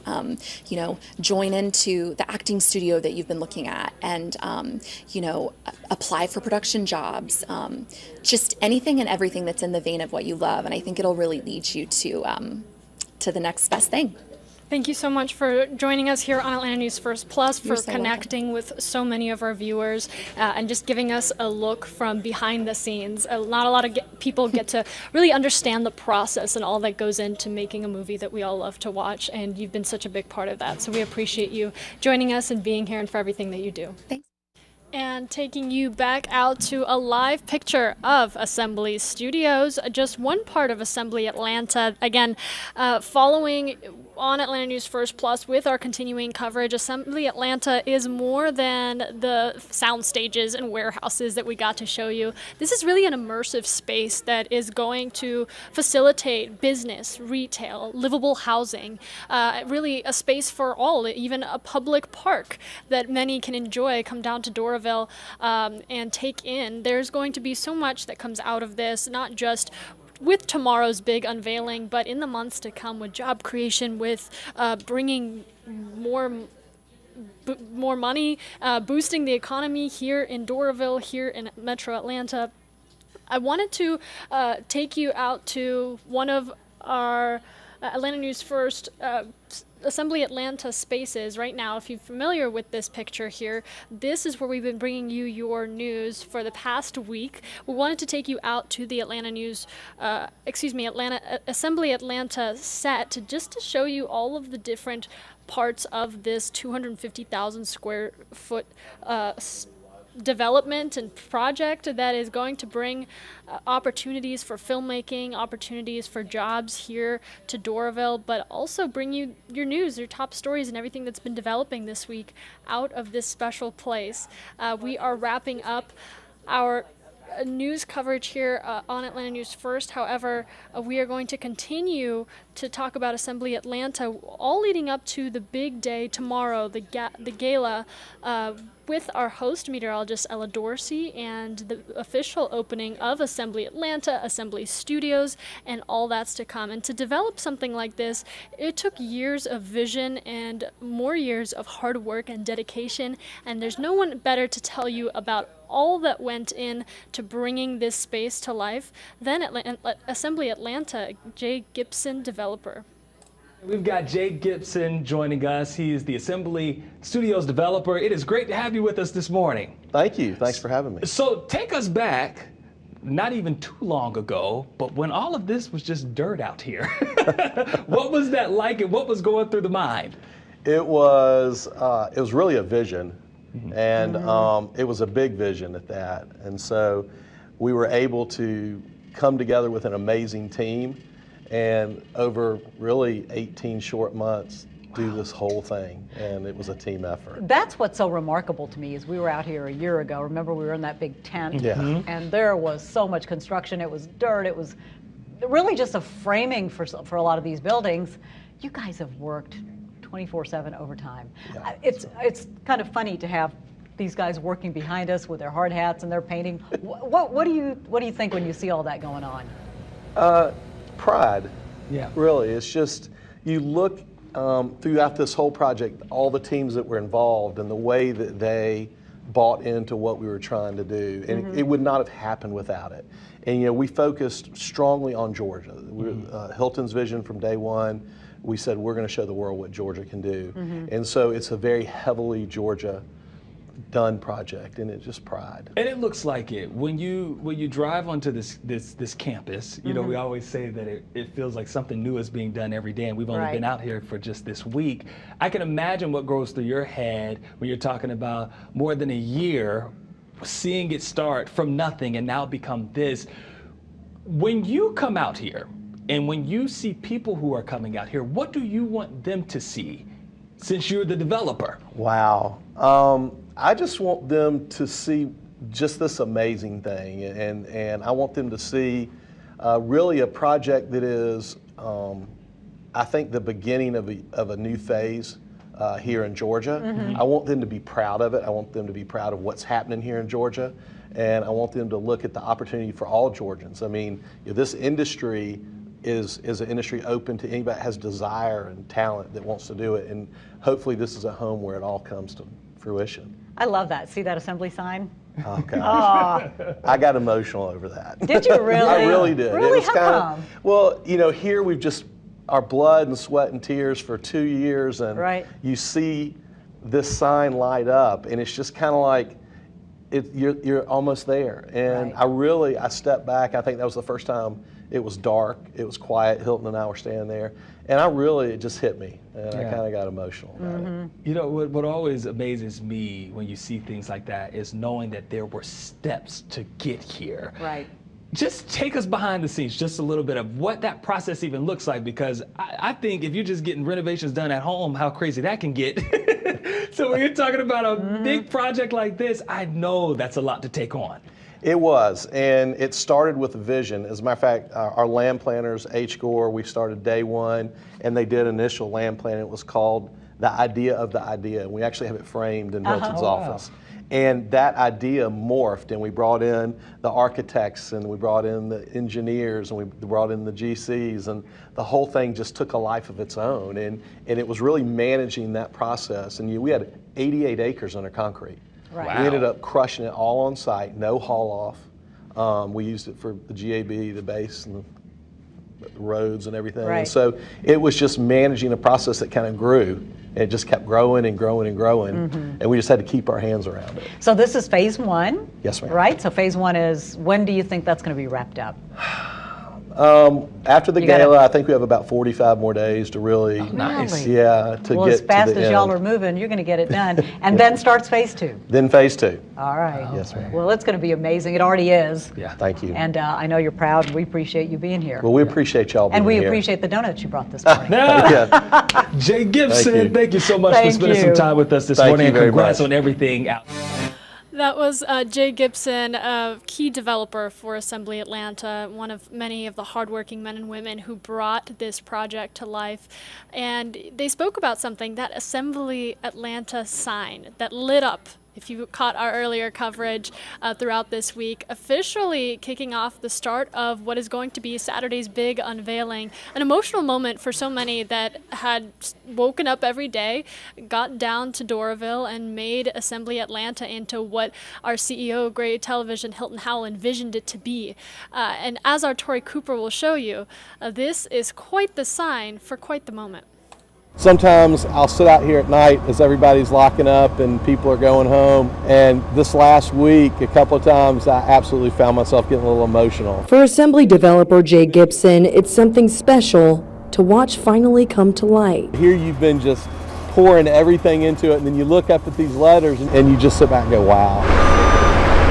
After more than 2.5 years of planning, envisioning, and building, Assembly Atlanta is finally unveiling its new and iconic sign, lighting up the old General Motors plant bridge that was originally created in 1945. What once was a place where GM auto workers walked to access the car assembly plant. So the unique thing about the bridge is it is a part of history. It's a part of the plant itself. It was iconic in the day, and so we're going to keep that, and we're going to make it even more iconic. Is now a symbol of what will be assembled next at Assembly Studios. Action! It offers an opportunity for everybody, from the creative storytellers to the folks that make a living with their creative hands. Gray Television CEO Hilton Howell is excited to welcome hundreds of film and television makers to the set. And I do hope that 100 years from now, Georgia's a permanent place where films and television shows are made. And now, the lights are finally on, and the show is just beginning. This was a monument to Georgia to show the world what Georgia could do, and that was our goal from day one. I'm Tori Cooper, Atlanta News First. And now it's here, Assembly Atlanta, standing proudly in Doraville, the center and heart of Doraville, formerly the General Motors assembly plant. Paying an honor to that name, by the way, Assembly being a reference to the GM plant, but also a call to the future to come together and assemble and gather in this immersive space that is really offering an opportunity for everyone, from film workers to small businesses to members of the public looking to take a stroll.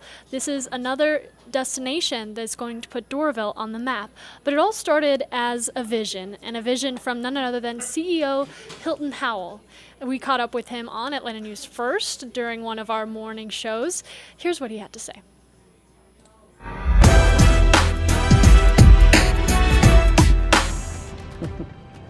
About 19 minutes until 10 o'clock on your Wednesday morning, and talk about it being a special morning for us here at Atlanta News First, because we are celebrating Atlanta's past, present, and future live from Assembly Atlanta Studios here in Doraville. So we're giving you an up-close and really personal look at how far things have come.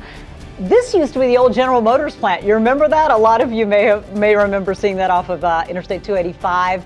Now, that 135 acres is home to where some major television studios and movie studios are assembled, and movies are going to be made here. Assembly Atlanta, of course, owned by Atlanta News First parent company, Gray Television. And as you can see, we are now joined by Gray TV's Chief Executive Officer, Hilton Howell. It's great for you to be here this morning. Great for us to be out here, too. Listen, Brooks and Greer, could not be happier to be here. And I will tell you, you mentioned the history. I've got a vintage General Motors assembly plant from Doraville that a friend brought to us, and I couldn't think of a better moment to put it on to wear it out here. So to reflect on the history of this site, and then talk about the future too. It really is crazy when you think about the fact that it's 135 acres and that they used to assemble General Motors cars here. You know what I mean? Yes. And now, when you look back here, because you walk through here quite a bit, and see you whizzing around on your golf cart through here as well. Are you just in awe and shock at what has happened? You know, I really am. I'm actually thrilled with what's happened, but I'm actually blown away by how quickly the Gibson company, you know, and all the subcontractors and everyone that's been working here has gotten this deal done. I mean, it's been 19 months. The first pad was paved March before last, and here we are in October, and we're getting ready to formally open it Saturday night. That's so awesome. Just think about where we were this time last year when we were broadcasting from here. We were seeing a lot of framing. Right. We weren't seeing beautiful glass windows and all of this stuff. So obviously a lot has changed within this year. Why now? Why was this the perfect time to create something like this? Well, believe it or not, Georgia was lucky enough to open up a little bit earlier than other states, thanks to our governor. And so we had to do shooting and do a number of different things. And we had to put on the American version of World Chase Tag here in Atlanta, because they couldn't do it anywhere else in the country. You're talking about after COVID, right? During COVID. During COVID, okay. And so we started literally looking around for places to produce that show, and we couldn't find anything. And then when we acquired Raycom, we picked up a company called Swirl Films, and they had production facilities in Paulding County, and we just started looking around for more. And then this property became available. They were selling the note to it, and so one thing led to another, and now here we are. And you and Michael Thurman go back a long way, the CEO, and so you called Michael Thurman and you said, hey, can I talk with you over lunch? And all of a sudden, here we are. Talk a little bit about what we're going to be able to see here. We've been showing some of it. You know, Don Shipman's talked about the huge park where the public's going to be able to come. Yes. There's going to be living space here, but talk about these huge production studios too. Well, really the first thing, I mean, the engine that's going to drive all of this is the movie studios. Okay. And so we're going to open the rest of it up to other facilities, but all of those facilities are going to be designed aesthetically so that they are filmable sort of places, because we really want to have movies and TV shows shot all over Georgia, not necessarily here. You have certain scenes that have to be seen or shot at a stage. And so the reason we did the facades, and even the facades here, which were sort of our version, these glass buildings of sort of a modern world, and something that's not, that common, we want them to show Georgia, but when they need to do something else, we want to do it here. So we have the facades, we have the interior, we have the stages, and then everything we're going to build out there will be filmable, but it'll also be something that will be accessible to the public. I did see Don's report this morning. I mean, we're going to have a beautiful 5-acre park. We'll have a performance venue at the end of it that is in the process of being built. And so what I'm hoping to be able to do is have folks come bring their blankets and their picnic baskets out and watch the movies that are produced here in Doraville. Right. And we have the exhibits of what's going on and the premiere locally of those movies here for all the community. So, so awesome. And we know that it requires a lot of people to run a place like this. How many jobs are we talking as far as people, the crews, not just within the film industry, but even people who are out here making all this happen? I think right off the bat, the number that we anticipate is 4,000 jobs. And most of those will be through Universal, our partner that are here on the set.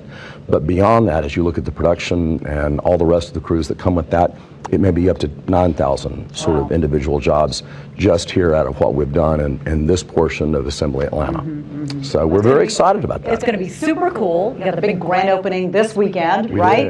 And so this place behind us is going to be lit up. Oh, it's going to be wild. It's going to be. It's going to be a party, Hilton Howell. It is. Well, we are throwing it for. This is an opening for the people of Georgia and Atlanta, and so I know that you guys are going to air a red carpet show on Peachtree TV live, and then we will be carrying that nationwide on local news live over the top, and then each of our individual stations in 114 markets are going to be putting a little special on, and so we'll get a chance to show Assembly off, show Atlanta off, and show Doraville off, and show Georgia off. Well, they're working hard to make it happen, I can tell you that. Got people in hard hats all around us. Thank you so much, Hilton Howell. Appreciate you joining us. Yes, absolutely. Congrats. And that was our Atlanta News First owner, CEO of Gray Television, Hilton Howell, the visionary himself, bringing Assembly Atlanta into fruition. And now we're here today, Friday, just a day away from the big unveiling and a star-studded red carpet gala that you won't want to miss. Our very own meteorologist Ella Dorsey hosting that for you right here on Atlanta News First Plus. I'm going to kick it over now to our friends at Local News Live as we continue to bring you ongoing Assembly Atlanta coverage.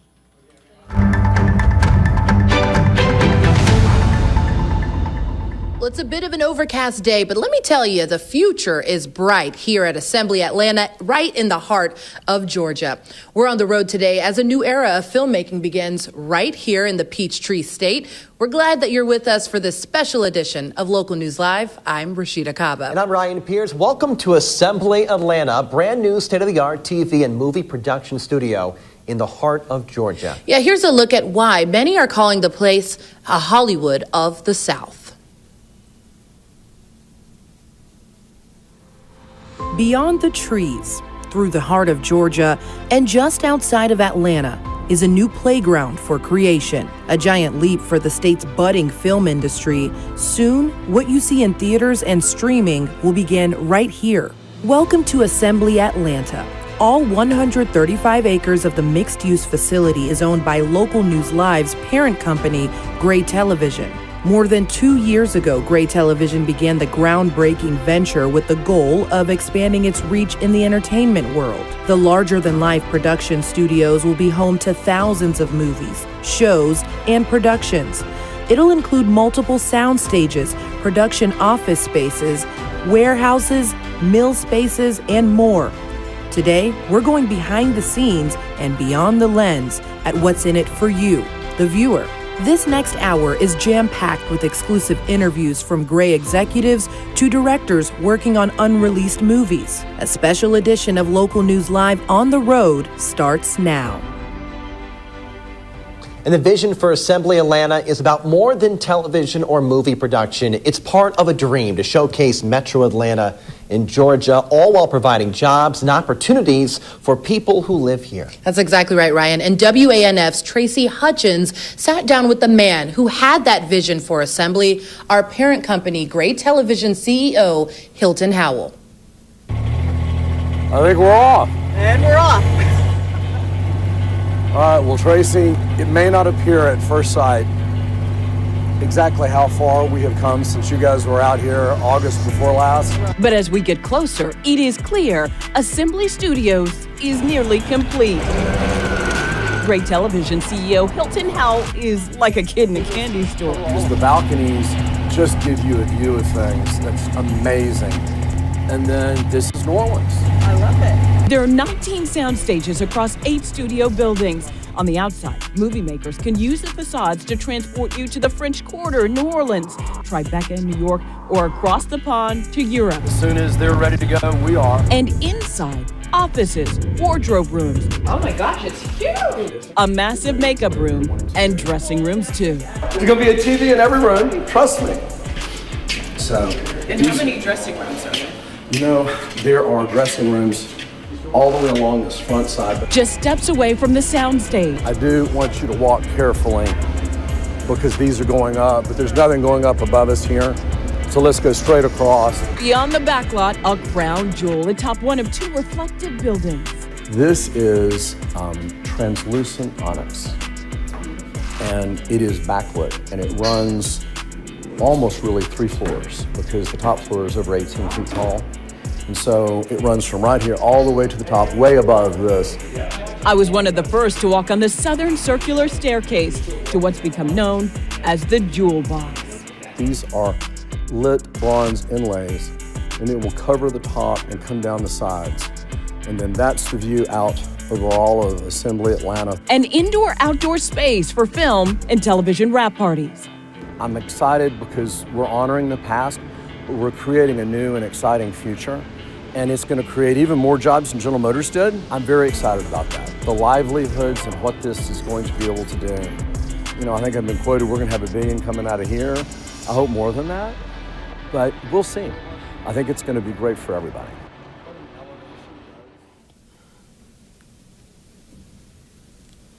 And joining us now is the man himself, the man with this dream to bring this to fruition, Hilton Howell, the CEO of our parent company, Gray Television. And Hilton, I know one of the things that you mentioned to Tracy in that last story was that back in 1996, you know, when the Olympics came to Atlanta, that was a time for Atlanta to show itself. What are you hoping that people take away from Assembly Atlanta now that it's here?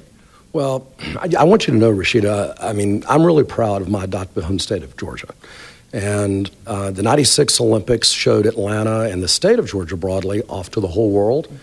And I also am really proud of film and television, and particularly television, however we get to people's homes, because it helps to expose people to what's going on in the world. It's really one of the greatest mediums that I've ever seen. And so by bringing film and television and the production capacities here in a local place, we can do so much. We can show off our home state, we can create jobs, we can help build dreams. And I mean, you know, if you can do all that, that's a home run. That's what we're going to be doing here. Yeah, speaking of dreams, I know this is one of your dreams. So how has this particular venture, has it superseded the dreams that you had for it now that we're here on opening weekend? You know, I think this is a dream that I had, but it's a dream that a lot of people have had. And one of the great things about this whole development is that it is the embodiment physically of a lot of people's dreams, aspirations, and then their creative energies. One of the things that I'm the most proud of, we had these design meetings, and they were all local folks, and we sat down and I didn't know what this meant, but it was a charrette, all right? And I didn't know what the word it was, French word. I called it a charcuterie, whatever. But it's where you brought all the designers together and the people with creative ideas, and everyone shared, and we put it up on visual things. And then people brought together the common pieces, and that's how the facades were put together on the boulevard. That's how these glass buildings and the water set out here, the pond that's behind us, was put together, because it was that creative energy and all of that. And so that came to bear and then has now become real in this facility. And what I hope, once it's done, is that this facility helps other people dream. And they can sit down and create something really great and take it forward into the world after that. One of the things that you just said I thought was interesting is how you guys have really been inclusive of the entire community. You've used local businesses to get steel from, specifically here in Georgia. Why was that so important to make Georgians feel like they were a part of this large project? Because, I mean, we try to do this in every market we're in. And I mean, so in any TV station that we have, we use the local community. That's what it's all about. You do business where you're at. This facility is in Georgia. It's where our corporate headquarters is. And Georgia had made a decision, and I think it was 2008, on a state level, to invest in the film and television business. And as our company has grown, because, you know, I've been with the company since our very first TV station, and now we're in 114 markets across the United States. And our company has matured, and so in 2008, we couldn't have done what we've done here. But after what we have done and the company that we have built, we had the funds to do it, and so we've built this facility, and we put the money to do it into the local community. Because at the end of the day, jobs, making people excited about what they're doing. And if you walk around here, whether it's the people putting this function, this gala together, or it's the workers that have been out here for the last 19 months, there is such a spirit of hope and optimism and drive. And you know, you can just see it in their eyes. That lifts my heart in so many ways. It seems like this is a place that's going to make people feel. I heard you mention the word feel. I think that it will. I really do. You know, there's something about life that you feel inside. I kind of often call it magic. I think there's a lot of magic that's in this place. And if you can get people to feel magic, then they're going to create some great stuff. And you never know, all right? You just never know what's going to come out. And so give them the opportunities, give them the venues, give them the capacity, and give them the drive. They bring the drive. Give them the opportunity and let their drive create something. So I'm looking forward to seeing that's going to be the real legacy of this investment, is what gets created here. And lastly, I know over the past decade, Georgia has grown quite a bit in regards to the filmmaking industry. You have people in Alpharetta and Doraville saying, hey, I just saw a movie being made in my backyard. So things are starting to change. How is Assembly Atlanta going to fit into that bigger picture?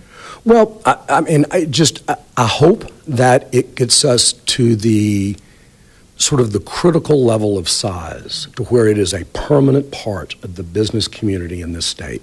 There's no question that we're not going backwards in Georgia. We're going forward. And I'm hoping that this investment will make it a permanent part of our economy, which I feel very confident in, and that it will open up opportunities that we really don't know yet, all right? But I know it's going to be a great financial success. I know that it's going to create a great number of jobs, and I think that the beauty of this place, the style, the inspiration will inspire others. And so we'll see where they go.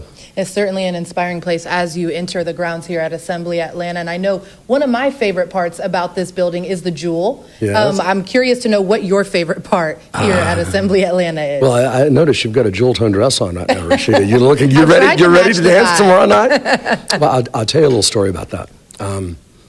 It was an accident. Like so many things, it's serendipity. But when the plans were drawn for all of this, and it was just an idea, the 2 floors on the top of this building are all glass and open air. And people just started colloquially calling it the Jewel Box because it was just up there and it was all glass and it stuck, all right? And so we ended up checking around and no one had used it. And so we, copyrighted it, and we named the place the Jewel Box. And then when the gala came up, we said, all right, well, if we have a black tie party in Atlanta, everybody's going to wear black. All the women will be in black, and the men will be in black. And it's like, COVID's over with. It's time to celebrate, and it doesn't make great TV. A little color kind of breaks it all up. This isn't a funeral or a wake, all right? This is a party.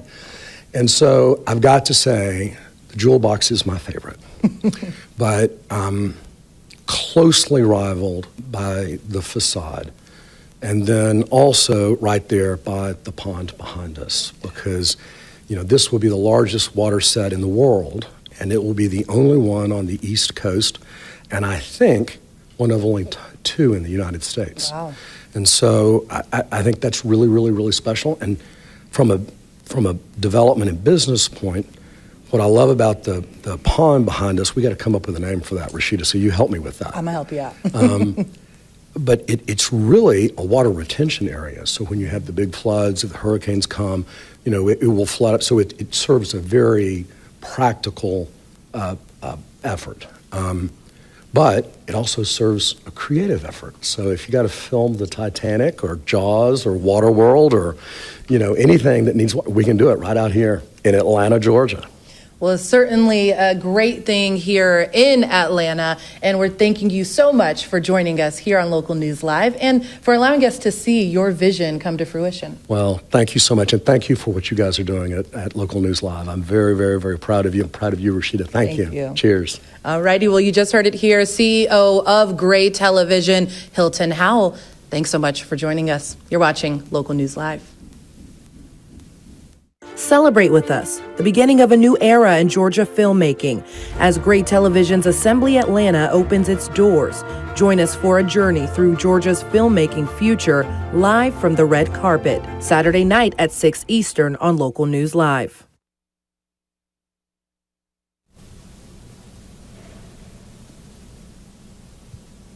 Welcome back to Local News Live, this special edition on the road here at Assembly Atlanta. What a gorgeous shot there. It's an incredible space to create movies, TV shows. It's exciting to be a part of it. Really a privilege just to be here as this begins to open up. That's exactly right, Ryan. And it's no small feat, building Georgia's largest production studio. It took countless hours of hard work to create all of this.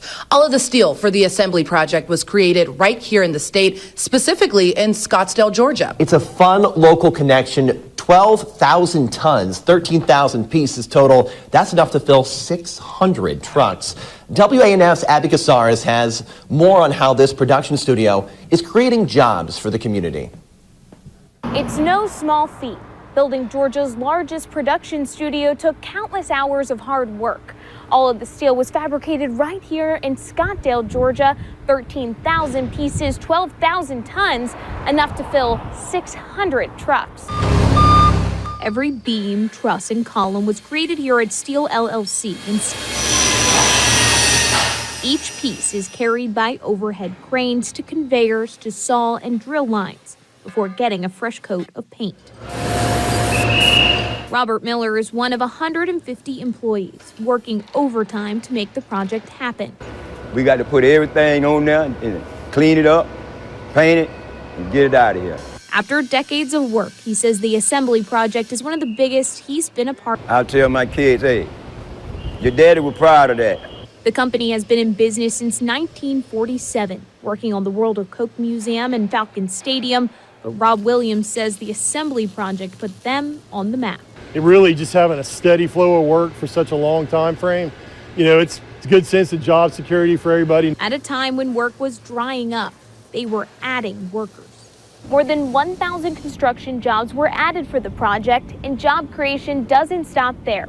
Third Rail Studios and Assembly expect 4,000 freelance jobs, including production crews, operators, and extras. This is the best place in the world to become an actor. You might recognize Brian Beagle from the film We Are Marshall. The actor is now a casting director. The movies here are huge now, so the opportunities are a lot bigger as well. Background actors average more than $17 an hour. Being cast as an extra could catapult you into stardom. It doesn't matter if you have never done anything in this industry at all. There's an avenue or a way to get into it and to learn your way and find your way. The jobs here will be good paying jobs, averaging $86,000 a year. In Atlanta, I'm Abby Kasoris. Thank you, Abby. Well, Assembly Atlanta feels like a great tool for movie directors, but let's get a better idea of how this space could be used and just the value of it of being here in Atlanta. Joining me now is director, writer, and producer Ken Feinberg. Ken, thanks for joining us today. This historic day for Atlanta. You grew up in the area, obviously spent a ton of time here. What's it mean to you? Oh, this is amazing. You know, as a kid growing up in Atlanta, my dream was to always work in film, and film was always so far away. And now it's like right here in the backyard, and you drive down the street, and there's studios everywhere. There's a crew everywhere. Movies are being made all over Atlanta. It's amazing. It's a dream come true. And when you see this space, you talked about the studios and the area just to create like a playground for actors and directors. You had a limited time to look at it, but just your overall impression at this point. It's astounding. I mean, just the little I saw coming in, and it's just, I don't know, I don't have words to say. It's just beautiful. Sure. It's amazing. The technology that's here is fantastic, and the location, you can't beat it. It's right here, right in the heart of Atlanta. It's very close to everything. Now, you've been working on a movie called Love and Taxes. You've been working on it with these strikes kind of going on at the same time. How has that played out for you? It was played out well in the fact that, you know, I was able to secure my SAG signatory because we agree with everything that SAG is doing. We're a big supporter of the SAG Screen Actors Guild Union. And we got our agreement and we went to work. I mean, that's what it's about. It's about creating interesting films so people can watch them and enjoy them. Well, looking forward to it when it does come out. Now, what makes filming, and we've talked a little bit about it, before we let you go, I want to ask, what makes filming in Atlanta so special? Atlanta has got a very unique topography on the fact that you've got mountains just very close to here. You've got the ocean very close to here. The people generally are very friendly in Atlanta, and just an overall being when you're here. The weather is good, and just it's a really good question. Let me just say this. Being in Atlanta, they have this southern hospitality, make you feel comfortable, make you feel at home.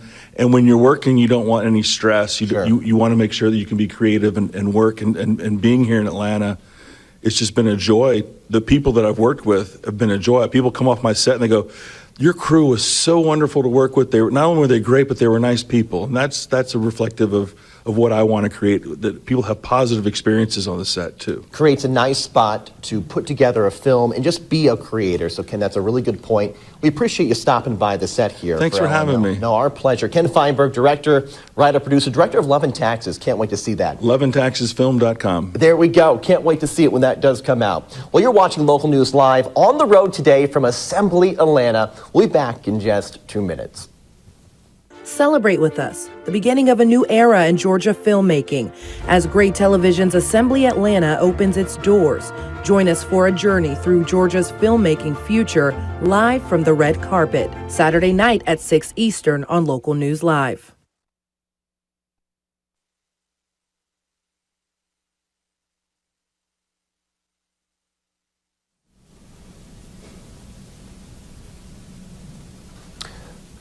Welcome back. Today, we're on the road at Assembly Atlanta, a new state-of-the-art movie and TV studio complex. It was once a General Motors assembly plant, a major producer of cars in this area before it shut down. But now, this area will usher in a new era of filmmaking in Georgia. That's exactly right. WANF's Patrick Quinn has the story of the employees who used to work here back when it was a General Motors assembly plant and what was found as it was dismantled. Hank Bird started working at the General Motors plant in Doraville in 1977, 30 years after it opened. He was 19. I quit 5 times in my mind that night. But Hank persevered. He kept at it. Honestly, he said, because they paid a lot. My best day there was the day I started because I knew I had a means of supporting my family and making a better life for us. Hank would go on to work at GM for 32 years, one of thousands who clocked in making the American automobile. And throughout the metal, tires, pistons, and paint grew friendships and families. Amidst the spark plugs, sometimes there were sparks, and on occasion, romance. This is Chuck and Carol Eitzen, now living in Duluth. Married in 1979, still married today. Yes, they met while working together at GM Doraville. Oh, and the best man? That's Rick Hurd. He also worked there. The Doraville plant at I-285 and Buford Highway produced 9.5 million cars from 1947 until it closed in September 2008. Building Monte Carlos and Chevelles when I first started, and when we ended, when we closed the plant, we were building the minivan. We were building soccer mom vans. We built 528 cars per shift typically, and the line can't stop. Catrice Hatton started in the body shop around the time Hank was retiring. She didn't know Hank. She also didn't know cars. Coming from telecommunications, her tie to GM was her dad, who worked there. And it gave her a path up into management. It was the American dream. It's definitely the American dream that I grew up with. Definitely. Catrice stayed 4 years, a short stint compared to most of her colleagues. But she admits it was a formative pit stop. I'm so glad that I can say that I had been there, and I'm a better person because of it. Shortly after Catrice left, the plant closed in 2008. After 32 years, Hank retired. He says his joints are worn, his hands weathered. These days, he's traded in gear shifts and gaskets for a guitar. Hank now travels the Southeast with his band. He's got that forever knack for fine-tuning. For decades in Doraville, inside the GM plant, there were ups, plenty of downs, and along the assembly line, men, women, black, white, young, and old building cars, and an unforgettable community. You're bonded around things like quality, throughput, and just the overall success of keeping the place open. You know, I just feel I was extremely blessed to be able to work for a company like that. Let's get a look at your national forecast from meteorologist Fred Campagna from WANF in Atlanta. Hi, I'm Fred Campagna for Atlanta News First, and here in Atlanta we have an opening launch gala for Assembly Atlanta on Saturday evening, and the weather looks spectacular for this red carpet event. 72 and sunny at 6 o'clock in the evening, with the temperature gradually falling through the 60s as we go through the evening under clear skies with no chance of rain. As far as Friday is concerned, some early showers in Atlanta, scattered showers and storms for Greenville and for Savannah. It looks like it'll be nice for Birmingham and for Nashville. Nice as well in Florida, with the temperature in the low to mid 80s from Tallahassee to Gainesville and Tampa and West Palm Beach. Let's go to the Northeast, where they're going to deal with some wet weather on Friday. 64 in Hartford, and some rain in Harrisonburg at 58 degrees. Cleveland, 59 and showery. Behind that system, really warm air for this time of the year. How about 83 for Lincoln on Friday? 80 degrees for Rapid City. And Colorado Springs, a gorgeous and sunny 80 degrees. It'll be hot in Las Vegas at 94 with sunshine, and Phoenix checks in at 104 degrees. Hot as well in Texas. The high temperature near 90 from Midland to Amarillo to Lawton, Oklahoma, Tyler, Texas, Lake Charles, Louisiana. It'll be about 91 degrees with a lot of sunshine. That's a look at your national weather. For Atlanta News First, I'm Fred Campagna. We'll have more news out of D.C. coming up a little bit later, but let's go back to the crew who's having so much fun this morning, Ryan and Rashida down in Atlanta. Ryan, we wish you could be here. It's been so much fun to see this space. It feels like you're in Hollywood It really with the big does. studios. You can tell it's going to be a great space to shoot and do film. I mean, and the history that's here and the homage that's paid with the name Assembly. We just talked about how General Motors started here, I believe, 1945, Yeah. and to see it years later to be this 350,000 square foot filmmaking production facility is amazing. And as it's been reported, it's called Assembly because it's a place people can assemble and create film, TV, movies, and then, of course, the history of the assembly line in General Motors here as well. It's amazing to see Hilton Howell, our CEO's dream, really come to fruition here, and I'm super excited about this weekend. Absolutely. Well, still ahead, we're speaking with the director of the Jimmy Carter Presidential Library and Museum about the role President Carter has in the Georgia film industry. You're watching Local News Live from Assembly Atlanta today. We'll be back in 2 minutes.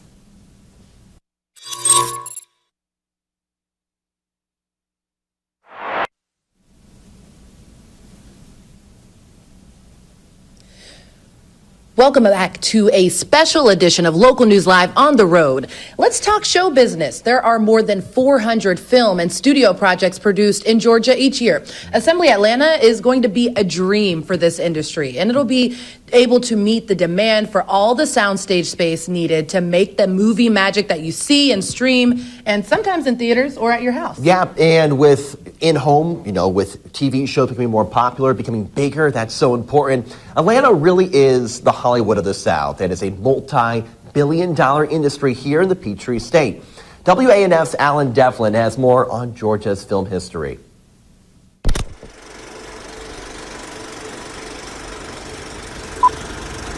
Let's take a walk through history, shall we? Is there any way that you could reach him? Yes. The film industry in Georgia has come a long way since it first started in the 1970s. And we sure didn't start here.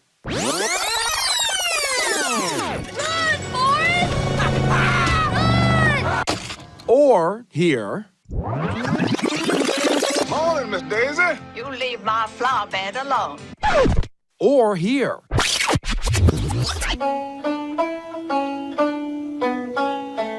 are you going, city boy? We'll find it. Well, let's go to the start of it, which is delivery. Yup, that's it. According to many industry experts far and wide, the 1972 American thriller Deliverance was the film that put the Georgia film industry on the map. So I swung by an iconic spot in Georgia film, the Silver Skillet in Midtown. I was listing out places we could do this interview, and I listed the Silver Skillet. And you're like, let's go to the Silver Skillet. It's basically my second home. And met with a man who's been involved in the business since the beginning. Really and truly. And who knows all about it. Deliverance. Talk to me about that movie, the production, and the aftermath of having a movie like that catch fire. So what it really did is it said, we want to Los Angeles, to the filmmakers, it said, we want you here, number one. Number two, it said, we can make this work for you. The river-riding film starring John Voight and Burt Reynolds, along with others, details the trip of some Atlanta businessmen canoeing down a river up in North Georgia and running into some not-so-friendly locals. That river, the Chattooga. Those locals, Rabun County's own. If I lived in Rabun County at the time, I might have had some raised eyebrows about suggesting that you film this here. But the community said, no, let's give it a shot.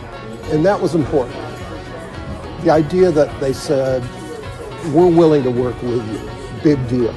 My name is Jimmy Carter. And after that movie erupted into the national spotlight, Governor Jimmy Carter was the one that said, wait a minute, we could have something here, forming the state's film commission to build on Deliverance's success. It was about jobs, pure and simple. It was pretty small, but it was infant, but everybody was very eager, very willing to work together and to work hard to try and get something done. And look where we are now. And because of that river-riding thriller and a little help from a peanut farmer, The Hollywood of the South pressed play. And the rest is history. Alan Devlin, Atlanta News.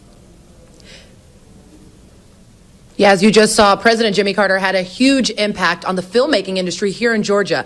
This year actually marks 50 years since President Jimmy Carter created the Georgia Film Commission. The goal was to attract more productions like the one here at Assembly Atlanta to the state of Georgia. And joining me now from the Jimmy Carter Presidential Library and Museum is Director Meredith Evans. Meredith, thank you so much for joining us this morning. It's an exciting day. And I know 50 years ago, we couldn't have imagined a facility like this, Assembly Atlanta. How does this kind of fit into President Carter's vision for Atlanta and filmmaking here? Oh, that's a great question. Jimmy Carter was a visionary, early, way before his time. When he finally got into the governor's mansion, Deliverance had just been filmed, and he loved it. He was so excited, and he knew that this was the place to be. And so then he started giving permission to film Longest Yard, and they used the state prison. And he did really, if you've ever seen that movie, there's some risque stuff in there. But he knew that it was important to have an industry here that would provide jobs, that could utilize the land and showcase Georgia in a way that it had never been showcased before. Yeah, and all morning we've been calling it the Hollywood of the South. So how does Assembly Atlanta kind of fit into that mold, and how does it kind of make people maybe want to think about coming here to film their productions? So it's great because you're on another side of the town. Yeah. So you have your, it's great to take over the auto industry place where people had jobs, and so you're providing new jobs. I think people are just excited. We're just excited to have an industry here that provides jobs in writing, acting, screenwriting, production. I mean, there's so many opportunities for young and old, so it's exciting. And one of the things I thought was interesting is when we interviewed people across the Metro Atlanta area, they started to say, I'm starting to see movies pop up in my backyard from Alpharetta to Doraville. How do you think this makes an impact on the people living here? It's got to be exciting for them. It's exciting and somewhat stressful. I lived in Midtown with Marvel films passing by my house. I thought something was happening with Marvel movies being filmed. So it's exciting, and I mean, the kids love it. I think that's the best part about it. The kids see a movie and they recognize their school or the auto mechanic or their home, and I think that makes it even better. Yeah, and I know your center focuses on the arts and preservation of history. So how does this kind of impact that? A lot of people are going to come here. They might go over to the Carter Center or the foundation, and they might want to take a tour. So how does what you guys are doing there and, the art form here kind of collaborate in one way or another? So the best thing about my job is to promote archives. So the Carter Presidential Library and Museum just does that. We hold all of his records, his personal papers. We share information with the Georgia State Archives that has the governor records. And so his whole legacy is documented here on paper and in film and on audio, and it's fantastic. And I know this could be something that gets people start seeing Georgia as more of a place of entertainment overall. Meredith Evans, thank you so much for joining us this morning. Happy to be here.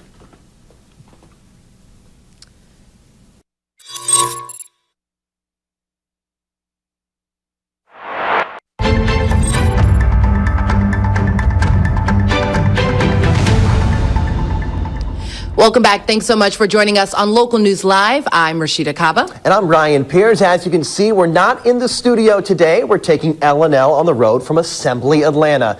This new state-of-the-art TV and movie studio facility is owned by L&L's parent company, Great Television. That's exactly right, Ryan. And before its massive transformation, Assembly Atlanta cranked out a different kind of product. This 135-acre site was a General Motors plant. So it brought thousands of jobs to Doraville, where we're at. The plant is closed. It closed in 2008. The developers bought it 6 years later. Great TV CEO Hilton Howell and his team stepped in around 2020 with a new vision. Once complete, Assembly Atlanta will provide jobs to roughly 4,000 people. WANF's Chelsea Bimeford tells us more about this exciting project.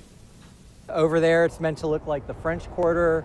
I believe that's New York brownstones. Doraville Mayor Joseph Geierman showed us the sound stages that are nearing completion at Assembly Atlanta. Soon, they'll be used to start cranking out TV shows and movies. But long before Gray Television took over, the 135-acre property was home to a different type of assembly. They produced GM cars through their whole existence, everything from the Woody to classics all the way up to modern day. The General Motors plant opened in the heart of Doraville in the 1940s. It brought thousands of jobs and people to the small town. The city really grew up around the GM plant. It was a really important part of the city for a long time. But in 2008, GM closed the plant and the city was left wondering what would happen and what could replace so many jobs. 6 years later, a developer purchased the property for $50 million. They tore down the plant and began redeveloping the site, only to be halted by the COVID-19 pandemic. About 2020 is when we first came and walked on the site for the first time. That's when Gray's CEO Hilton Howell and developer Jay Gibson entered the picture, drawing up plans for a new, creative, and innovative production hub. And by early 2021, specifically around April, we closed on the property, and then we filed our permits. Gray broke ground in September of 2021, and just over 2 years later, construction of Phase 1 is almost complete. Moving forward, you know, it's a state-of-the-art production facility. Everything from lighting, grip, wardrobe, props, 3D printing, transpo, everything. Assembly Atlanta will employ roughly 4,000 people and help reinvigorate the heart of Doraville as it was so long ago. So we've been showing you behind the scenes of this massive project, and we have more to show you. But let's bring on our Molly Martinez. Molly, what's going on where you're at? You've been touring the facility, telling people what it's about, but where are you at right now and what do you see?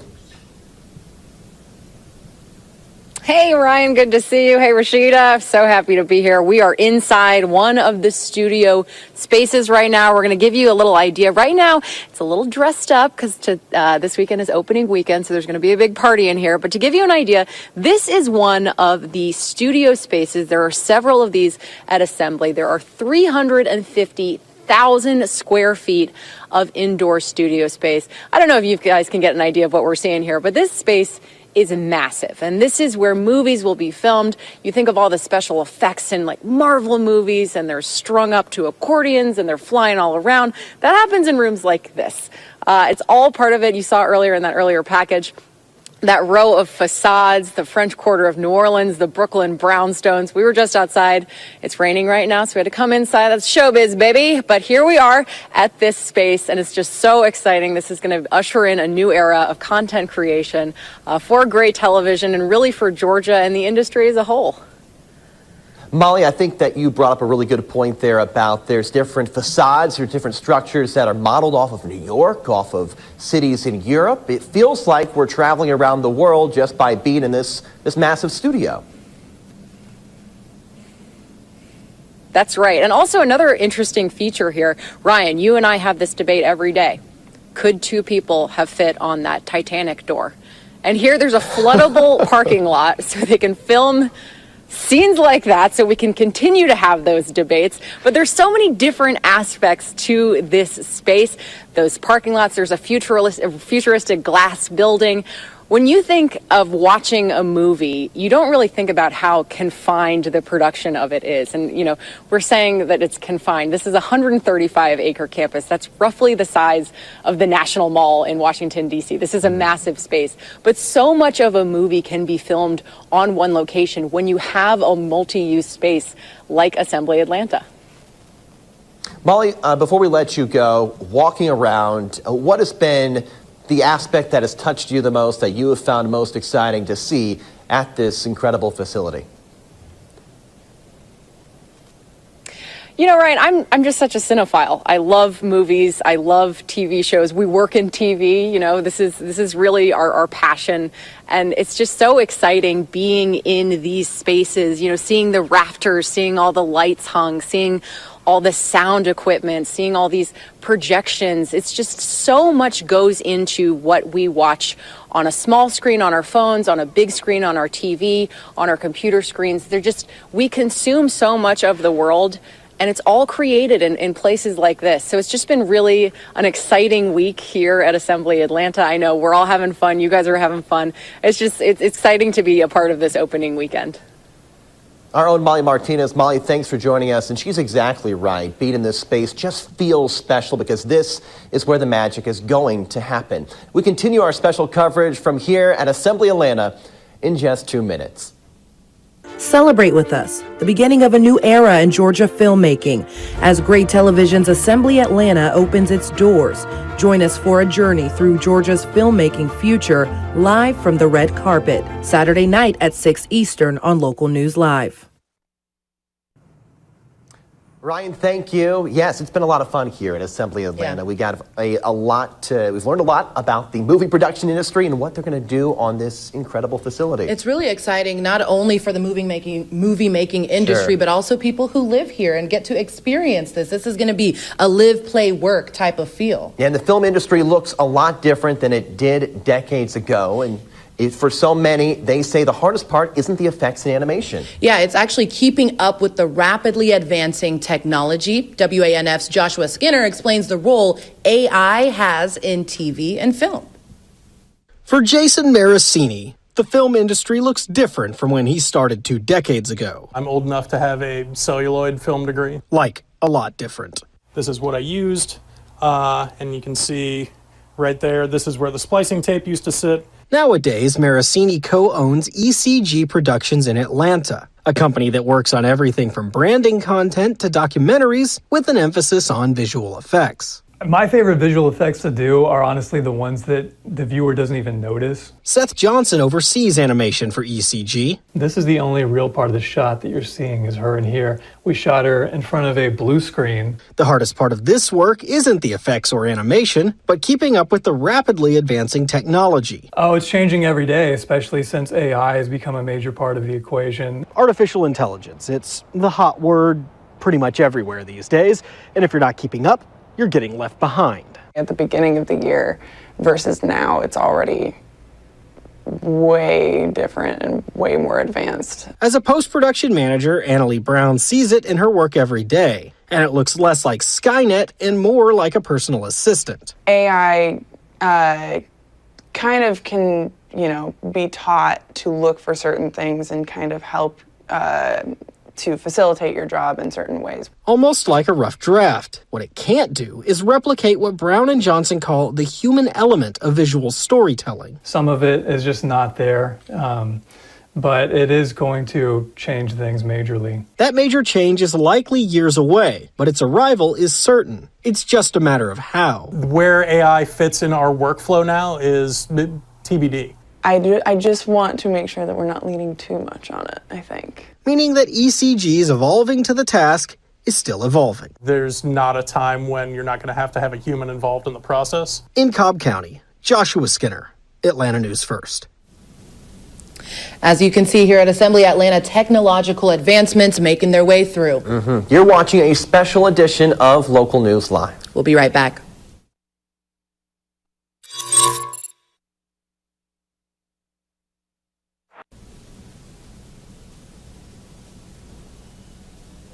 Welcome back to Local News Live on the road. Take a look at this. Do you recognize these locations? You may have seen them in your favorite movie or TV show. Yeah, WANF Savannah Louie introduces us to the locals who took us on a tour of their hometown turned into Hollywood.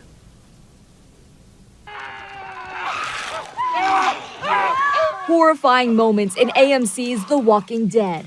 But fear hit historic downtown Sonoy before production even began on this street. My being a new merchant on the street, that kind of scared me, terrified me at first, but it was such an experience. Julie Brown, a former store owner, now happily operates Georgia Tour Company, bringing eager tourists. They immediately scream, "Oh my gosh, I see it, I know this," to her hometown's iconic film locations. This area that we're in is very prominent to that because you do see this contortionist coming down the stairs.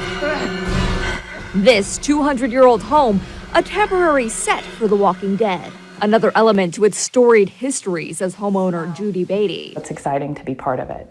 I'm just a little speck in the timeline. I think it's been one of the better things that has happened recently for Georgia. Just a few miles down the road, Joe Stansel owns about 100 acres of land where this cabin was specially built for the 2012 film Lawless. Well, Mr. Bondrin, do I get the job?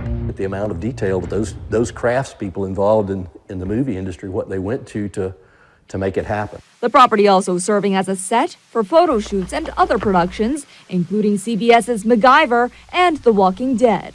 Inside this old mill, this is where the finale of The Walking Dead Season 2 was shot. Many of the tens of thousands of people who have visited this place have been moved to tears. And just meters away, a waterfall you'll recognize in Warner Brothers and Oprah Winfrey's The Color Purple. Slated to hit theaters Christmas Day 2023. They were great guests. And I'm sure the paycheck doesn't hurt either. And that didn't hurt my feelings either because we got to pay taxes. On public property, a 10-minute drive to neighboring Fayette County, Stars Mill Waterfall in WandaVision, The Conjuring 3, and Sweet Home Alabama. Peaceful, tranquil, get out there on the rocks. They can actually do some water scenes. For the tens of thousands of superfans from all 7 continents drawn to the small town sites, a little surprise sparked at what the town offers beyond the backdrops. A lot of folks are moving here. They're picking up their homes in California and Florida, and they're moving here and wanting to be a part of this. In Sonoy, Savannah Louie, Atlanta News First. Savannah Louie there. And I mean, what an exciting thing for people who live here to get to feel like they're in Hollywood. See, I'm a horror fan. I would like The Walking Dead being filmed here, but I think some might be spooked out about it, but still pretty cool stuff. I think I'd be a little bit spooked out. Yeah, absolutely. Well, thank you for joining us on Local News Live. Yes.